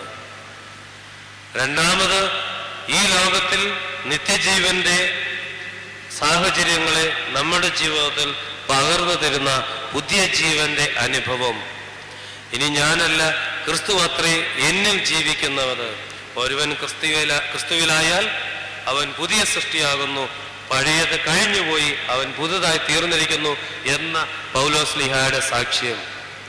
ആ പുതിയ ജീവന്റെ അനുഭവത്തിലേക്ക് നമ്മെ കൊണ്ടുവരുന്നത് കർത്താവിൻ്റെ കഷ്ടാനുഭവമാണ്. ക്ഷയിച്ചു പോകാത്ത, നശിച്ചു പോകാത്ത ജീവന്റെ ഉടമകളായി തീരുവാൻ. പുതിയ ജീവൻ ആരംഭിക്കുന്നത്, നിത്യജീവൻ ആരംഭിക്കുന്നത് ഈ ലോകത്തിൽ ഒരു ഭ്രൂണമായി നാം രൂപാന്തരപ്പെട്ടപ്പോൾ മുതലാണ്. അന്നു മുതൽ ഇന്ന് വരെയും ഇനിയുമുള്ള കാലവും കർത്താവിൻ്റെ രണ്ടാമത്തെ വരവ് വരെയും നമ്മൾ ആ രക്ഷയുടെ ജീവന്റെ അനുഭവത്തിലേക്ക് പോകുവാൻ തക്കവണ്ണം സാധിക്കും. കഷ്ടത രക്ഷയുടെ ആയുധമാണ്. കഷ്ടതയിലൂടെ രക്ഷ നേടുവാൻ തക്കവണ്ണം സാധിക്കും എന്ന് കർത്താവ് തന്നെ പഠിപ്പിച്ചു. അതുകൊണ്ട് കർത്താവിൻ്റെ കഷ്ടാനുഭവം ക്രിസ്തീയ ജീവിതത്തിൽ രക്ഷ നൽകുന്ന, ദൈവിക കരുതൽ നൽകുന്ന, സംരക്ഷണം നൽകുന്ന, ദൈവകൃപയാൽ പൊതിയപ്പെടുന്ന അനുഭവമാണ്. രക്ഷ എന്ന് പറയുമ്പോൾ സംരക്ഷണം എന്നും അതിന് അർത്ഥം കണ്ടെത്തുവാൻ തക്കവണ്ണം സാധിക്കും. ദൈവത്താൽ സംരക്ഷിക്കപ്പെടുന്ന, ദൈവത്തിൻ്റെ സംരക്ഷണത്തിൻ്റെ കീഴിൽ നമ്മെ തന്നെ സമർപ്പിക്കുന്ന സാഹചര്യങ്ങളാണ്, ദിവസങ്ങളാണ് കഷ്ടാനുഭവ ആഴ്ചയുടെ ദിവസങ്ങൾ. നോമ്പ് വിശുദ്ധിയോടുകൂടി നോറ്റവർക്ക് കൂടുതൽ വിശുദ്ധീകരണവും ദൈവിക തേജസ്സും പ്രാപിക്കുവാനുള്ള അവസരമാണ്. കാട്ടൊലിവായിരുന്ന നമ്മെ നാട്ടൊലിവാക്കി തീർക്കുന്നതാണ് കർത്താവിൻ്റെ കഷ്ടാനുഭവം. കാട്ടൊലിവിൻ്റെ ജീവിതം, അനുഭവം നാം മനസ്സിലാക്കുകയുണ്ടായി. മറ്റുള്ളവരിൽ നിന്നും സകലവും പിടിച്ചെടുത്തുകൊണ്ട് സ്വയം വളരുവാൻ ശ്രമിക്കുന്ന അനുഭവം നമ്മുടെ ജീവിതത്തിലുണ്ടെങ്കിൽ അത് കാട്ടൊലിവിൻ്റെ അനുഭവമാണ്. മറ്റുള്ളവരുടേതെല്ലാം വെട്ടിപ്പിടിക്കുവാൻ തക്കവണ്ണം ശ്രമിക്കുന്ന സാഹചര്യങ്ങൾ നമുക്കുണ്ടെങ്കിൽ അത് കാട്ടൊലിവിൻ്റെ അനുഭവമാണ്. മറ്റുള്ളവരുടെ വളർച്ചയെ മുരടിപ്പിക്കുന്ന പ്രവർത്തനങ്ങൾ നമ്മുടെ ആത്മീക വളർച്ചയെ നശിപ്പിക്കുന്ന രീതിയിലുള്ള പ്രവർത്തനങ്ങൾ നമ്മിൽ ഉണ്ടാകുമ്പോൾ അത് കാട്ടൊലിവിൻ്റെ, കാട്ടത്തിയുടെ സ്വഭാവമാണ്. ക്രിസ്തുവാകുന്ന തലയോളം വളരണം എന്നാണ് പൗലോസ്ലീഹ ഓർമ്മിപ്പിക്കുന്നത്. ആ വളർച്ചയെ മുരടിപ്പിക്കുവാൻ തക്കവണ്ണം ഞാൻ ശ്രമിക്കുമ്പോൾ, ഒരു പുരോഹിതൻ എന്നുള്ള രീതിയിൽ ആത്മീക മക്കളുടെ ആത്മീക വളർച്ചയ്ക്ക് തടസ്സം നിൽക്കുവാൻ ഒരുപക്ഷെ ഞാൻ ശ്രമിക്കുമ്പോൾ അവിടെ ഞാൻ കാട്ടൊലിവിൻ്റെ സ്വഭാവമാണ് കാണിക്കുന്നത്. ദൈവിക ശുശ്രൂഷയുടെ ഭാഗമായി ദൈവം നമ്മെ വിളിച്ചു ചേർത്തിരിച്ചിരിക്കുന്നു എന്നുള്ള ബോധ്യത്തെ മറന്നുകൊണ്ട് അതിൻ്റെ വളർച്ചയിൽ തടസ്സമായി നിൽക്കുന്നതിനെ കൂടുതൽ ഞാൻ സ്നേഹിക്കുവാൻ ഇടയാകുമ്പോൾ അവിടെ ഞാൻ എൻ്റെ വളർച്ചയ്ക്ക് തന്നെ കാട്ടത്തിയുടെ സ്വഭാവം കാണിക്കുന്നു. മറിച്ച് വളരുവാൻ, ആവോളം വളരുവാൻ, ദൈവത്തിൻ്റെ ക്രിസ്തുവാകുന്ന തലയോളം വളരുവാൻ തക്കവണ്ണം നാം നമ്മെ തന്നെയും മറ്റുള്ളവരെയും അനുവദിക്കുമ്പോൾ, അതിനുവേണ്ടി ഒരുക്കുമ്പോൾ, അതിനുവേണ്ടി ദൈവകൃപയെ നമ്മളുടെ ജീവിതത്തിൽ ഉപയോഗിക്കുമ്പോൾ നമ്മൾ കാട്ടൊലിവിൻ്റെ അനുഭവത്തിൽ നിന്നും നാട്ടൊലിവിൻ്റെ അനുഭവത്തിലേക്ക് മാറും. മറ്റുള്ളവർക്ക് എതിരെയുള്ള ദുഷ്ടവിചാരങ്ങളും ചിന്തകളും എല്ലാം തന്നെ ഈ അനുഭവത്തിൽ നമ്മെ കാട്ടൊലിവിൻ്റെ അനുഭവത്തിലേക്ക് കൊണ്ടുപോകുവാൻ തക്കവണ്ണം സാധിക്കും, ഇടയാക്കാറുണ്ട്. ഇനിയും നാട്ടൊലിവാകണമെങ്കിൽ ഒട്ടിച്ചേർക്കേണ്ട സാഹചര്യം ഉണ്ട്. ക്രിസ്തുവാകുന്ന തായ്തടിയോട് ഒട്ടിച്ചേർക്കുന്ന അനുഭവമാണ് ക്രിസ്തീയ ജീവിതം എന്ന് പരിശുദ്ധനായ പൗലോസ്ലീഹ റോമാലേഖനത്തിൽ ഓർമ്മിപ്പിക്കുകയുണ്ടായി, ഞാൻ സൂചിപ്പിക്കുകയുണ്ടായി. 11:17 മാമോദീസായിലൂടെ ക്രിസ്തുവിൻ്റെ ശരീരത്തോട് ചേർന്നവരാണ്. ക്രിസ്തുവിൻ്റെ ശരീരം എൻ്റെ ഉള്ളിൽ വന്നതോടുകൂടി ഞാൻ ആ ഒട്ടിച്ചേർക്കലിന് വിധേയരായവരാണ്. ബഡ്ഡിങ് എന്ന് പറയുന്ന പ്രോസസ്സിങ്. എന്നാൽ അതിന് എന്നെ തന്നെ ഞാൻ ഒരുക്കേണ്ടതായിട്ടുണ്ട്. ഒരുപോലെയുള്ള പ്രതലങ്ങൾ മാത്രമേ, മിനുസമായിട്ടുള്ള പ്രതലങ്ങൾ മാത്രമേ വളരെ ദൃഢമായി ഒട്ടിച്ചേരുവാൻ സാധിക്കത്തുള്ളൂ. ഫെവിക്വിക്ക് എന്ന് പറയുന്ന പശ ഉപയോഗിക്കാറുള്ളവരാ ഒരുപക്ഷെ നമ്മൾ ഓരോരുത്തരും. അവിടെ എഴുതി വെച്ചിട്ടുണ്ട്, ഉപയോഗിക്കുന്ന പ്രതലം വളരെ ക്ലീൻ ആയിരിക്കണം, പോളിഷ്ഡ് ആയിരിക്കണം. എന്നതിന് ശേഷം മാത്രമേ ഈ പശ അപ്ലൈ ചെയ്ത് ഒട്ടിച്ചാൽ ആ ബന്ധം സുദൃഢമായിരിക്കും. ഒരിക്കലും മാറ്റുവാൻ തക്കവണ്ണം സാധിക്കത്തില്ല. 2 വിരലുകൾ ചേർത്ത് വെച്ചാൽ പിന്നെ അത് മാറ്റണമെങ്കിൽ ഓപ്പറേഷൻ ചെയ്യേണ്ടി വരും എന്ന് അവർ സൂചിപ്പിക്കുന്നു. ഒരേ അനുഭവത്തിൽ ഒരേ രീതിയിലുള്ള പ്രതലങ്ങൾക്ക് മാത്രമേ ഒരുമിച്ച് ജീവിക്കുവാൻ, ഒരുമിച്ച് ചേരുവാൻ സാധിക്കത്തുള്ളൂ. അതുകൊണ്ടാണ് വിവാഹ കൂദാശയിലെ ഉപദേശങ്ങൾ കൊടുക്കുമ്പോൾ ഒരേ ചിന്തയുടെ, ഒരേ മനസ്സിൻ്റെ അനുഭാവികളായി തീരണമെന്ന് പറയുന്നത്. ഒരുപോലെ പ്രാർത്ഥിക്കുന്നവരും ഒരുപോലെ ചിന്തിക്കുന്നവരുമായി തീരണം എന്ന് പഠിപ്പിക്കുന്നത്. ദൈവവുമായി ചേരണമെങ്കിലും ദൈവത്തിൻ്റെ ചിന്ത എന്നിലുണ്ടെങ്കിൽ മാത്രമേ സാധിക്കത്തുള്ളൂ. എന്നെക്കുറിച്ച് ദൈവം എന്ത് ചിന്തിക്കുന്നു എന്നുള്ളത് ഞാൻ മനസ്സിലാക്കുമ്പോഴാണ് ഞാൻ ദൈവവുമായി ഒട്ടിച്ചേരുവാൻ തക്കവണ്ണം യോഗ്യതയുള്ള ചില്ലയായി മാറുന്നത്. അതുകൊണ്ട് ഒട്ടിച്ചേരലിൻ്റെ അനുഭവം നമ്മുടെ ജീവിതത്തിൽ ആവശ്യമാണ്. അത് ദൈവത്തോട് ഒട്ടിച്ചേരുന്ന അനുഭവമാണ്. ഞാൻ മുന്തിരിവള്ളിയും നിങ്ങൾ കൊമ്പുകളുമാകുന്നുവെന്ന് പഠിപ്പിച്ച യേശുക്രിസ്തുവിൻ്റെ ആ തായ്തടിയോട് ഒട്ടിച്ചേരുന്ന അനുഭവമാണ് കാട്ടുമുന്തിരി നാട്ടുമുന്തിരി ആകണമെങ്കിൽ, കാട്ടത്തി നാട്ടത്തി ആകണമെങ്കിൽ, കാട്ടൊലിവ് നാട്ടൊലിവാകണമെങ്കിൽ ചെയ്യേണ്ടത്. ആ ഒട്ടിച്ചേരൽ പ്രതലം ശുദ്ധീകരണത്തിലൂടെ ഒരേ അനുഭവത്തിൽ കൂടെ ഉള്ളതാണെങ്കിൽ മാത്രമേ സാധിക്കുകയുള്ളൂ. വീണ്ടും ഒട്ടിച്ചേർക്കണമെങ്കിൽ കുറയ്ക്കേണ്ടതിനെ കുറയ്ക്കുവാനും കൂട്ടേണ്ടതിനെ കൂട്ടുവാനും ഇടയാകണം. എൻ്റെ ജീവിതത്തിൽ പല കുറവുകളുമുണ്ടെങ്കിൽ അത് മാറ്റി അതിനോട് നിറയ്ക്കുവാനും, എൻ്റെ ജീവിതത്തിൽ വളരെ കൂടുതലുള്ള കാര്യങ്ങളുണ്ടെങ്കിൽ ആത്മീക വളർച്ചയ്ക്ക് വിരുദ്ധമായി എൻ്റെ ജീവിതത്തിൽ വന്നു ചേർന്നിട്ടുള്ള അനുഭവങ്ങൾ എൻ്റെ ജീവിതത്തിൽ കൂടുതലായി കാണുന്നുവെങ്കിൽ അതിനെ മാറ്റി നിർത്തുവാനും അതിനെ മുറിച്ചു കളയുവാനും തക്കവണ്ണം സാധിക്കണം. ചേർക്കേണ്ടതിന് കൂട്ടേണ്ടത് കൂട്ടുവാനും മുറിക്കേണ്ടത് മുറിക്കുവാനും ഇടയാകുമ്പോൾ മാത്രമേ ഒട്ടിച്ചേർക്കൽ അതിൻ്റെ യഥാർത്ഥമായിട്ടുള്ള അവസ്ഥയിലേക്ക് വരികയുള്ളൂ. അതല്ലെങ്കിൽ എപ്പോൾ വേണമെങ്കിലും ആ ബഡിന് ഇളകിപ്പോകാം. ബഡ് തൈകൾ നമ്മൾ നടാറുണ്ട്, സംരക്ഷണം കൊടുക്കാറുണ്ട്. ബഡ് തൈ തിരഞ്ഞെടുക്കുമ്പോൾ നമ്മൾ നോക്കാറുണ്ട്, നല്ല രീതിയിൽ ഒട്ടിച്ചേർന്ന ബഡാണോ, മുകളം നല്ല രീതിയിൽ ഒട്ടിച്ചേർന്ന അനുഭവത്തിലാണോ കിളിച്ചിരിക്കുന്നത് എന്ന് നോക്കാറുണ്ട്. യഹോവയായ ദൈവം നോക്കും, ഈ ബഡ് നല്ല രീതിയിൽ ഒട്ടിച്ചേർന്നതാണോ, ഈ ശില തായ്തടിയോട് നല്ല രീതിയിൽ ഒട്ടിച്ചേർന്നതാണോ.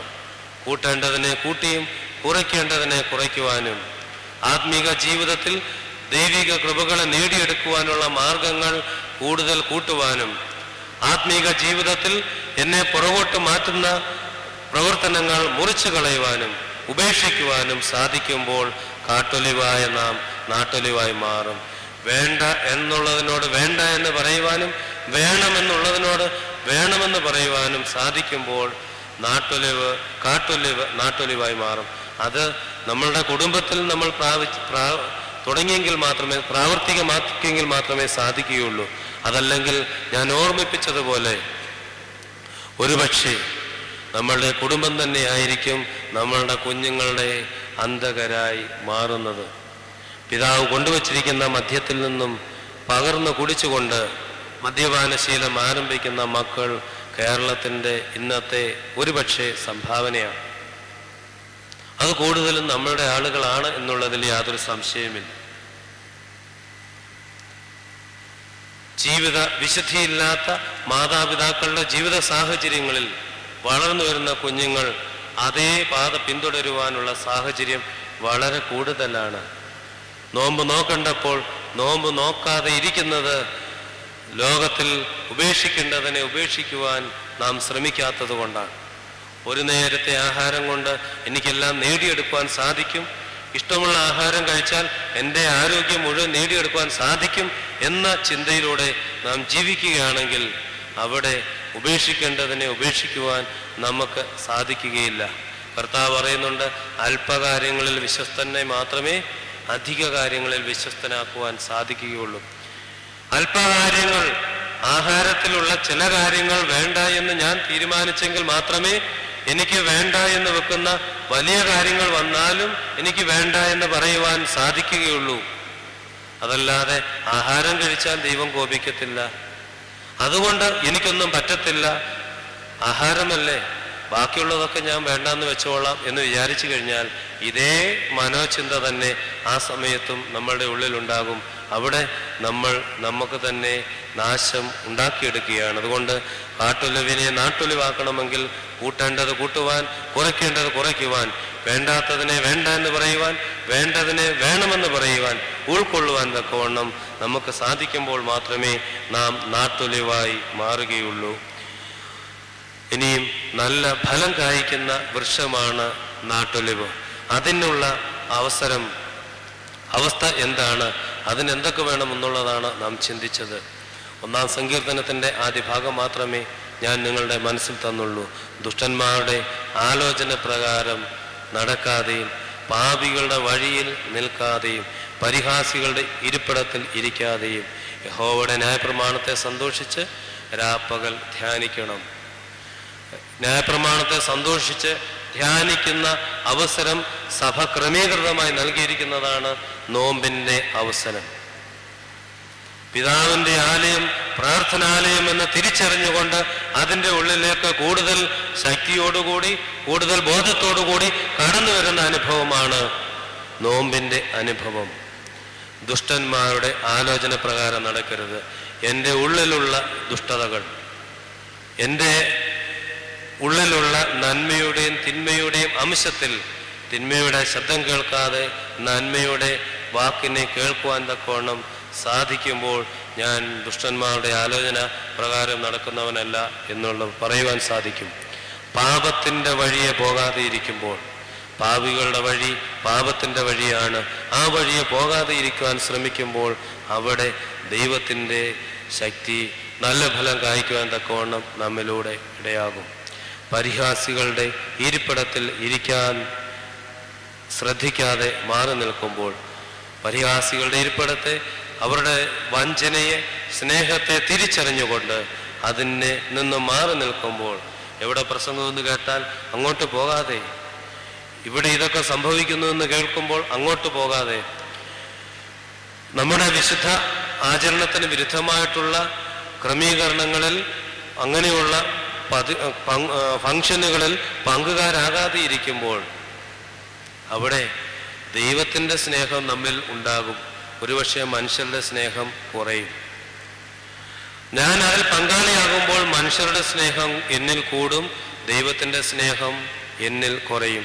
പക്ഷെ ഒന്ന് ചിന്തിക്കുക, എൻ്റെ ആപത്തിൽ എന്നെ സഹായിക്കുന്നത് ദൈവത്തിൻ്റെ സ്നേഹം മാത്രമേ ഉള്ളൂ. ആപത്തിൽ ഒരു സഹോദരനും ഒരു സ്നേഹിതനും നമ്മുടെ കൂടെ ഉണ്ടാവുകയില്ല. മാനുഷികമായിട്ടുള്ള സ്നേഹത്തിന് അതിരുണ്ട്, അതിനപ്പുറത്തേക്ക് വരുവാൻ തക്കവണ്ണം ആരും തുനിയാറില്ല. മറിച്ച് ദൈവത്തിൻ്റെ സ്നേഹത്തിന് അതിരില്ല. അതുകൊണ്ട് ലോകപ്രകാരമുള്ള സ്നേഹത്തെക്കാൾ ഉപരി ദൈവത്തിൻ്റെ സ്നേഹത്തെ ഞാൻ തിരഞ്ഞെടുക്കുമ്പോൾ അവിടെ നല്ല ഫലം കായ്ക്കുന്ന വൃക്ഷമായി കാണും. സാധാരണ രീതിയിൽ ആദ്യത്തെ യൗപതികനോ പട്ടംകുടയിൽ പിതാക്കന്മാർ ചൊല്ലിത്തരുന്ന ഒരു പ്രതിജ്ഞയുണ്ട്: ദൈവത്തിൻ്റെ ഭവനത്തിൽ ഞാൻ മഹത്വമുള്ള സൈറ്റായി എന്നേക്കോ നിലനിൽക്കുമെന്ന്. ശമ്മാശൻ അല്ലെങ്കിൽ യൗപതികനോ ദേവാലയത്തിൻ്റെ മുന്നിൽ നിന്നുകൊണ്ട് പദവിയിലെ പട്ടമേറ്റതിന് ശേഷം ദൈവസന്നിധിയിൽ ഏൽക്കുന്ന പ്രതിജ്ഞയാണ്. അത് ഓരോ വിശ്വാസിയും എടുക്കേണ്ട പ്രതിജ്ഞയാണ്. ദൈവസന്നിധിയിൽ മഹത്വമുള്ള സൈറ്റായി ഞാൻ എന്നും നിൽക്കും, എന്നും വസിക്കും എന്നുള്ള പ്രതിജ്ഞ. അത് നല്ല വൃക്ഷമായി തീരുവാൻ തക്കവണ്ണം, നല്ല ഫലമായി തീരുവാൻ തക്കവണ്ണം നമ്മെ സഹായിക്കും. നമ്മുടെ ചിന്തയ്ക്ക് വേണ്ടി ഒരു വാക്യം കൂടെ നിങ്ങളുടെ മനസ്സിലേക്ക് തന്നുകൊണ്ട് നിർത്തുവാൻ ആഗ്രഹിക്കുകയാണ്. വിശുദ്ധ ലൂക്കോസിന്റെ സുവിശേഷം 19-ാം അധ്യായം 42-ാം വാക്യം: ഈ നാളിൽ നിന്റെ സമാധാനത്തിനുള്ളത് നീയും അറിഞ്ഞുവെങ്കിൽ കൊള്ളാമായിരുന്നു, ഇപ്പോഴോ അത് നിന്റെ കണ്ണിന് മറഞ്ഞിരിക്കുന്നു. ധ്യാനത്തിന് വേണ്ടി മാത്രം നമ്മുടെ ജീവിതത്തിൽ നമ്മളുടെ കണ്ണിന് മറഞ്ഞിരിക്കുന്ന ദൈവിക കൃപകളെ കണ്ടെടുക്കുവാൻ തക്കവണ്ണം ദൈവത്തിൻ്റെ സന്നിധിയിൽ നമുക്ക് കൂടുതൽ സമർപ്പിക്കപ്പെടാം. നിന്റെ സമാധാനത്തിനുള്ള മാർഗം നീ അറിഞ്ഞിരുന്നുവെങ്കിൽ നന്നായിരുന്നു. ഒരുപക്ഷെ കഷ്ടാനുഭവ ആഴ്ചയിൽ ദൈവം നമ്മോടും പറയുന്നത് ഇത് തന്നെ ആയിരിക്കട്ടെ: നിന്റെ സമാധാനത്തിനുള്ള മാർഗം നീ അറിഞ്ഞിരുന്നെങ്കിൽ കൊള്ളാമായിരുന്നു, പക്ഷേ അത് നിന്റെ കണ്ണിന് മറഞ്ഞിരിക്കുന്നു. ആ മറഞ്ഞവയെ കണ്ടുകിട്ടുവാനുള്ള അനുഭവമാണ്, അവസരമാണ് വിശുദ്ധ കഷ്ടാനുഭവവും നോമ്പിൻ്റെ അനുഭവവും.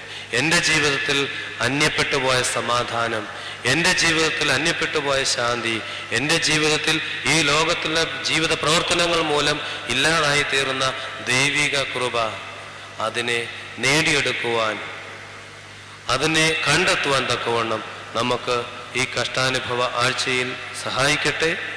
ഈ വാക്യം എന്നും ചിന്തിക്കുവാൻ ഈ ആഴ്ചയിൽ ദൈവമേ എൻ്റെ സമാധാനത്തിൻ്റെ മാർഗം എനിക്ക് ഉപദേശിച്ചു തരണമേ എന്ന് പ്രാർത്ഥിക്കുവാൻ, എൻ്റെ കണ്ണിന് മറവായിരിക്കാതെ എൻ്റെ മുന്നിൽ പ്രകാശമായി തീരുവാൻ തക്കവണ്ണം, പ്രകാശമയമായി തീരുവാൻ നീ സഹായിക്കണമേ എന്ന് പ്രാർത്ഥിക്കുവാൻ ഈ ആഴ്ചയിലെ ധ്യാനം ദൈവസന്നിധിയിൽ കൂടുതൽ ഇടയാക്കി തീർക്കട്ടെ എന്ന് പ്രാർത്ഥിച്ചുകൊണ്ട് നിർത്തുന്നു. നമ്മുടെ തലകളെ വണക്കി ദൈവസന്നിധിയിൽ സമർപ്പിക്കാം. തൻ്റെ അനുഭവത്തിലൂടെ ഞങ്ങളെ കാത്ത് രക്ഷയുടെ അനുഭവത്തിലേക്ക് ഉയർത്തുന്ന സ്വർഗീയ പിതാവേ, വീണ്ടും നിന്റെ കഷ്ടാനുഭവത്തെ ഓർക്കുവാൻ, ഞങ്ങളുടെ ജീവിതത്തിൽ അത് അനുഭവിക്കുവാനും മനസ്സിലാക്കുവാനും തിരിച്ചറിയുവാനും യഥാർത്ഥ ദൈവം നീയാകുന്നു തിരിച്ചറിഞ്ഞുകൊണ്ട് നിന്റെ സന്നിധിയിലേക്ക് കടന്നു വന്ന് ഈ വർഷത്തെ തുടർന്നുള്ള ദിവസങ്ങളിൽ ശക്തിയെ പ്രാപിക്കുവാനും നിന്റെ സന്നിധിയിൽ ഞങ്ങളായിരിക്കുന്നു. കഷ്ടത ഞങ്ങളുടെ രക്ഷയ്ക്ക് വേണ്ടിയായിരുന്നു, ഞങ്ങളെ വിശുദ്ധീകരിക്കാൻ വേണ്ടിയുള്ളതായിരുന്നു, ഞങ്ങളുടെ പുതിയ ജീവൻ നൽകുന്നതായിരുന്നു. കാട്ടത്തിയുടെ സ്വഭാവത്തിൽ നിന്നും നല്ല ഫലം കായ്ക്കുന്ന വൃക്ഷം ഞങ്ങളെ തീർക്കാൻ വേണ്ടിയുള്ളതായിരുന്നു. ദൈവമേ, അതിനെ തിരിച്ച് നിന്റെ സന്നിധിയിൽ സമർപ്പിക്കുവാൻ ഞങ്ങൾക്കിടയാകും. ഞങ്ങളുടെ ജീവിതത്തിൻ്റെ ഓരോ നിമിഷവും നിന്റെ സന്നിധിയിലായിരിക്കുവാൻ, അവിടുന്ന് ഞങ്ങൾക്ക് വേണ്ടി സഹിച്ച പങ്കപ്പാടിൻ്റെ ഓരോ നിമിഷങ്ങളെയും ഓർക്കുവാൻ, ഞങ്ങൾക്ക് വേണ്ടി ഒഴുക്കിയ ആ വിയർപ്പിനെ ഓർക്കുവാൻ, ഞങ്ങൾക്ക് വേണ്ടി അവിടുന്ന് ചൊരിഞ്ഞ രക്തത്തെ ഓർക്കുവാൻ, അവിടുന്ന് ഏറ്റ അടികളെ, അവിടുന്ന് ഏറ്റ വേദനകളെ, അവിടുന്ന് ഏറ്റ പരിഹാസങ്ങളെ ഓർക്കുവാൻ, ആ കഷ്ടതയിലൂടെ താഴ്മയിലൂടെ അവിടുന്ന് ഞങ്ങൾക്ക് നൽകി തന്ന പുതിയ ജീവൻ്റെ അനുഭവത്തെ ഞങ്ങളുടെ ജീവിതത്തിൽ അനുഭവിക്കുവാൻ ഞങ്ങൾക്കിടയാകണമേ. ഞങ്ങളുടെ സമാധാനത്തിൻ്റെ വഴി ഞങ്ങൾക്ക് കാണിച്ചു തരണമേ. അതിനെ തിരിച്ചറിയുവാനുള്ള മാർഗം ഞങ്ങൾക്ക് ഉപദേശിച്ചു തരണമേ. തിരുസന്നിധിയെ ഞങ്ങളായിരിക്കുമ്പോൾ ഞങ്ങൾ നടത്തുന്ന പ്രാർത്ഥനകൾ വിലാപഗാനങ്ങളായി തീരാതെ, വ്യർത്ഥ സ്തുതികളായി തീരാതെ, സ്വർഗീയമായിട്ടുള്ള അനുഭവത്തിൽ നിന്റെ കഷ്ടാനുഭവത്തോട് താതാത്മ്യം പ്രാപിച്ചുകൊണ്ട് ഉയർപ്പിൻ്റെ ശക്തിയിൽ പുതിയ ജീവൻ പ്രാപിച്ചുകൊണ്ട് ജീവിക്കുന്നതായി തീരുവാനിടയാകണമേ. അവിടുത്തെ സന്നിധിയിൽ നേതൃത്വം നൽകുന്ന വന്യപിതാവിനെയും എല്ലാ വൈദിക ശ്രേഷ്ഠരെയും തിരുസന്നിധിയിലായിരിക്കുന്ന എല്ലാ നിന്റെ മക്കളെയും നാഥ ഓർക്കുന്നു.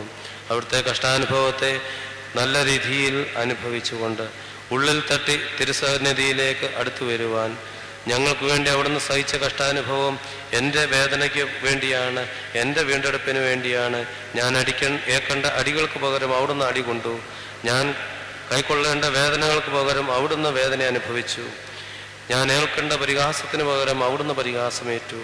ഈ ലോകത്തിൽ അതുകൊണ്ടുണ്ടാകുന്ന പരിഹാസങ്ങൾ, ഈ ലോകത്തിൽ എനിക്കുണ്ടാകുന്ന വേദനകൾ, ഈ ലോകത്തിൽ എനിക്കുണ്ടാകുന്ന കഷ്ടതകൾ ഒന്നുമില്ല. എനിക്ക് നിന്നെ പിന്തുടർന്നാൽ മതി എന്നുള്ള ചിന്തയിൽ നാഥ, നിന്റെ കഷ്ടാനുഭവത്തെ ഉൾക്കൊള്ളുവാൻ തക്കവണ്ണം ഞങ്ങളുടെ മനസ്സിനെ വിശാലമാക്കണമേ, ഞങ്ങളുടെ ആത്മാവിനെ ഉണർത്തണമേ. ഞങ്ങളുടെ കൺമുമ്പിൽ നിന്റെ സമാധാനത്തെ കാണുവാൻ, ഞങ്ങളുടെ ജീവിതത്തിൽ സമാധാനം അനുഭവിക്കുവാൻ, വേദനയിൽ നിന്നും സന്തോഷത്തിലേക്ക്, ഉയർപ്പിൻ്റെ പ്രത്യാശയിലേക്ക്, സന്തോഷത്തിൻ്റെ അനുഭവത്തിലേക്ക് വന്നു ചേരുവാൻ ഇടയാക്കണമേ. ഞങ്ങൾ നിന്നെ നിന്റെ ഏകജാതനെയും പരിശുദ്ധ റുഹായും എന്നുമെന്നാണ് സൂചിച്ചു പോഴ്ത്തുവാനായിട്ട് തന്നെ. ആമീൻ.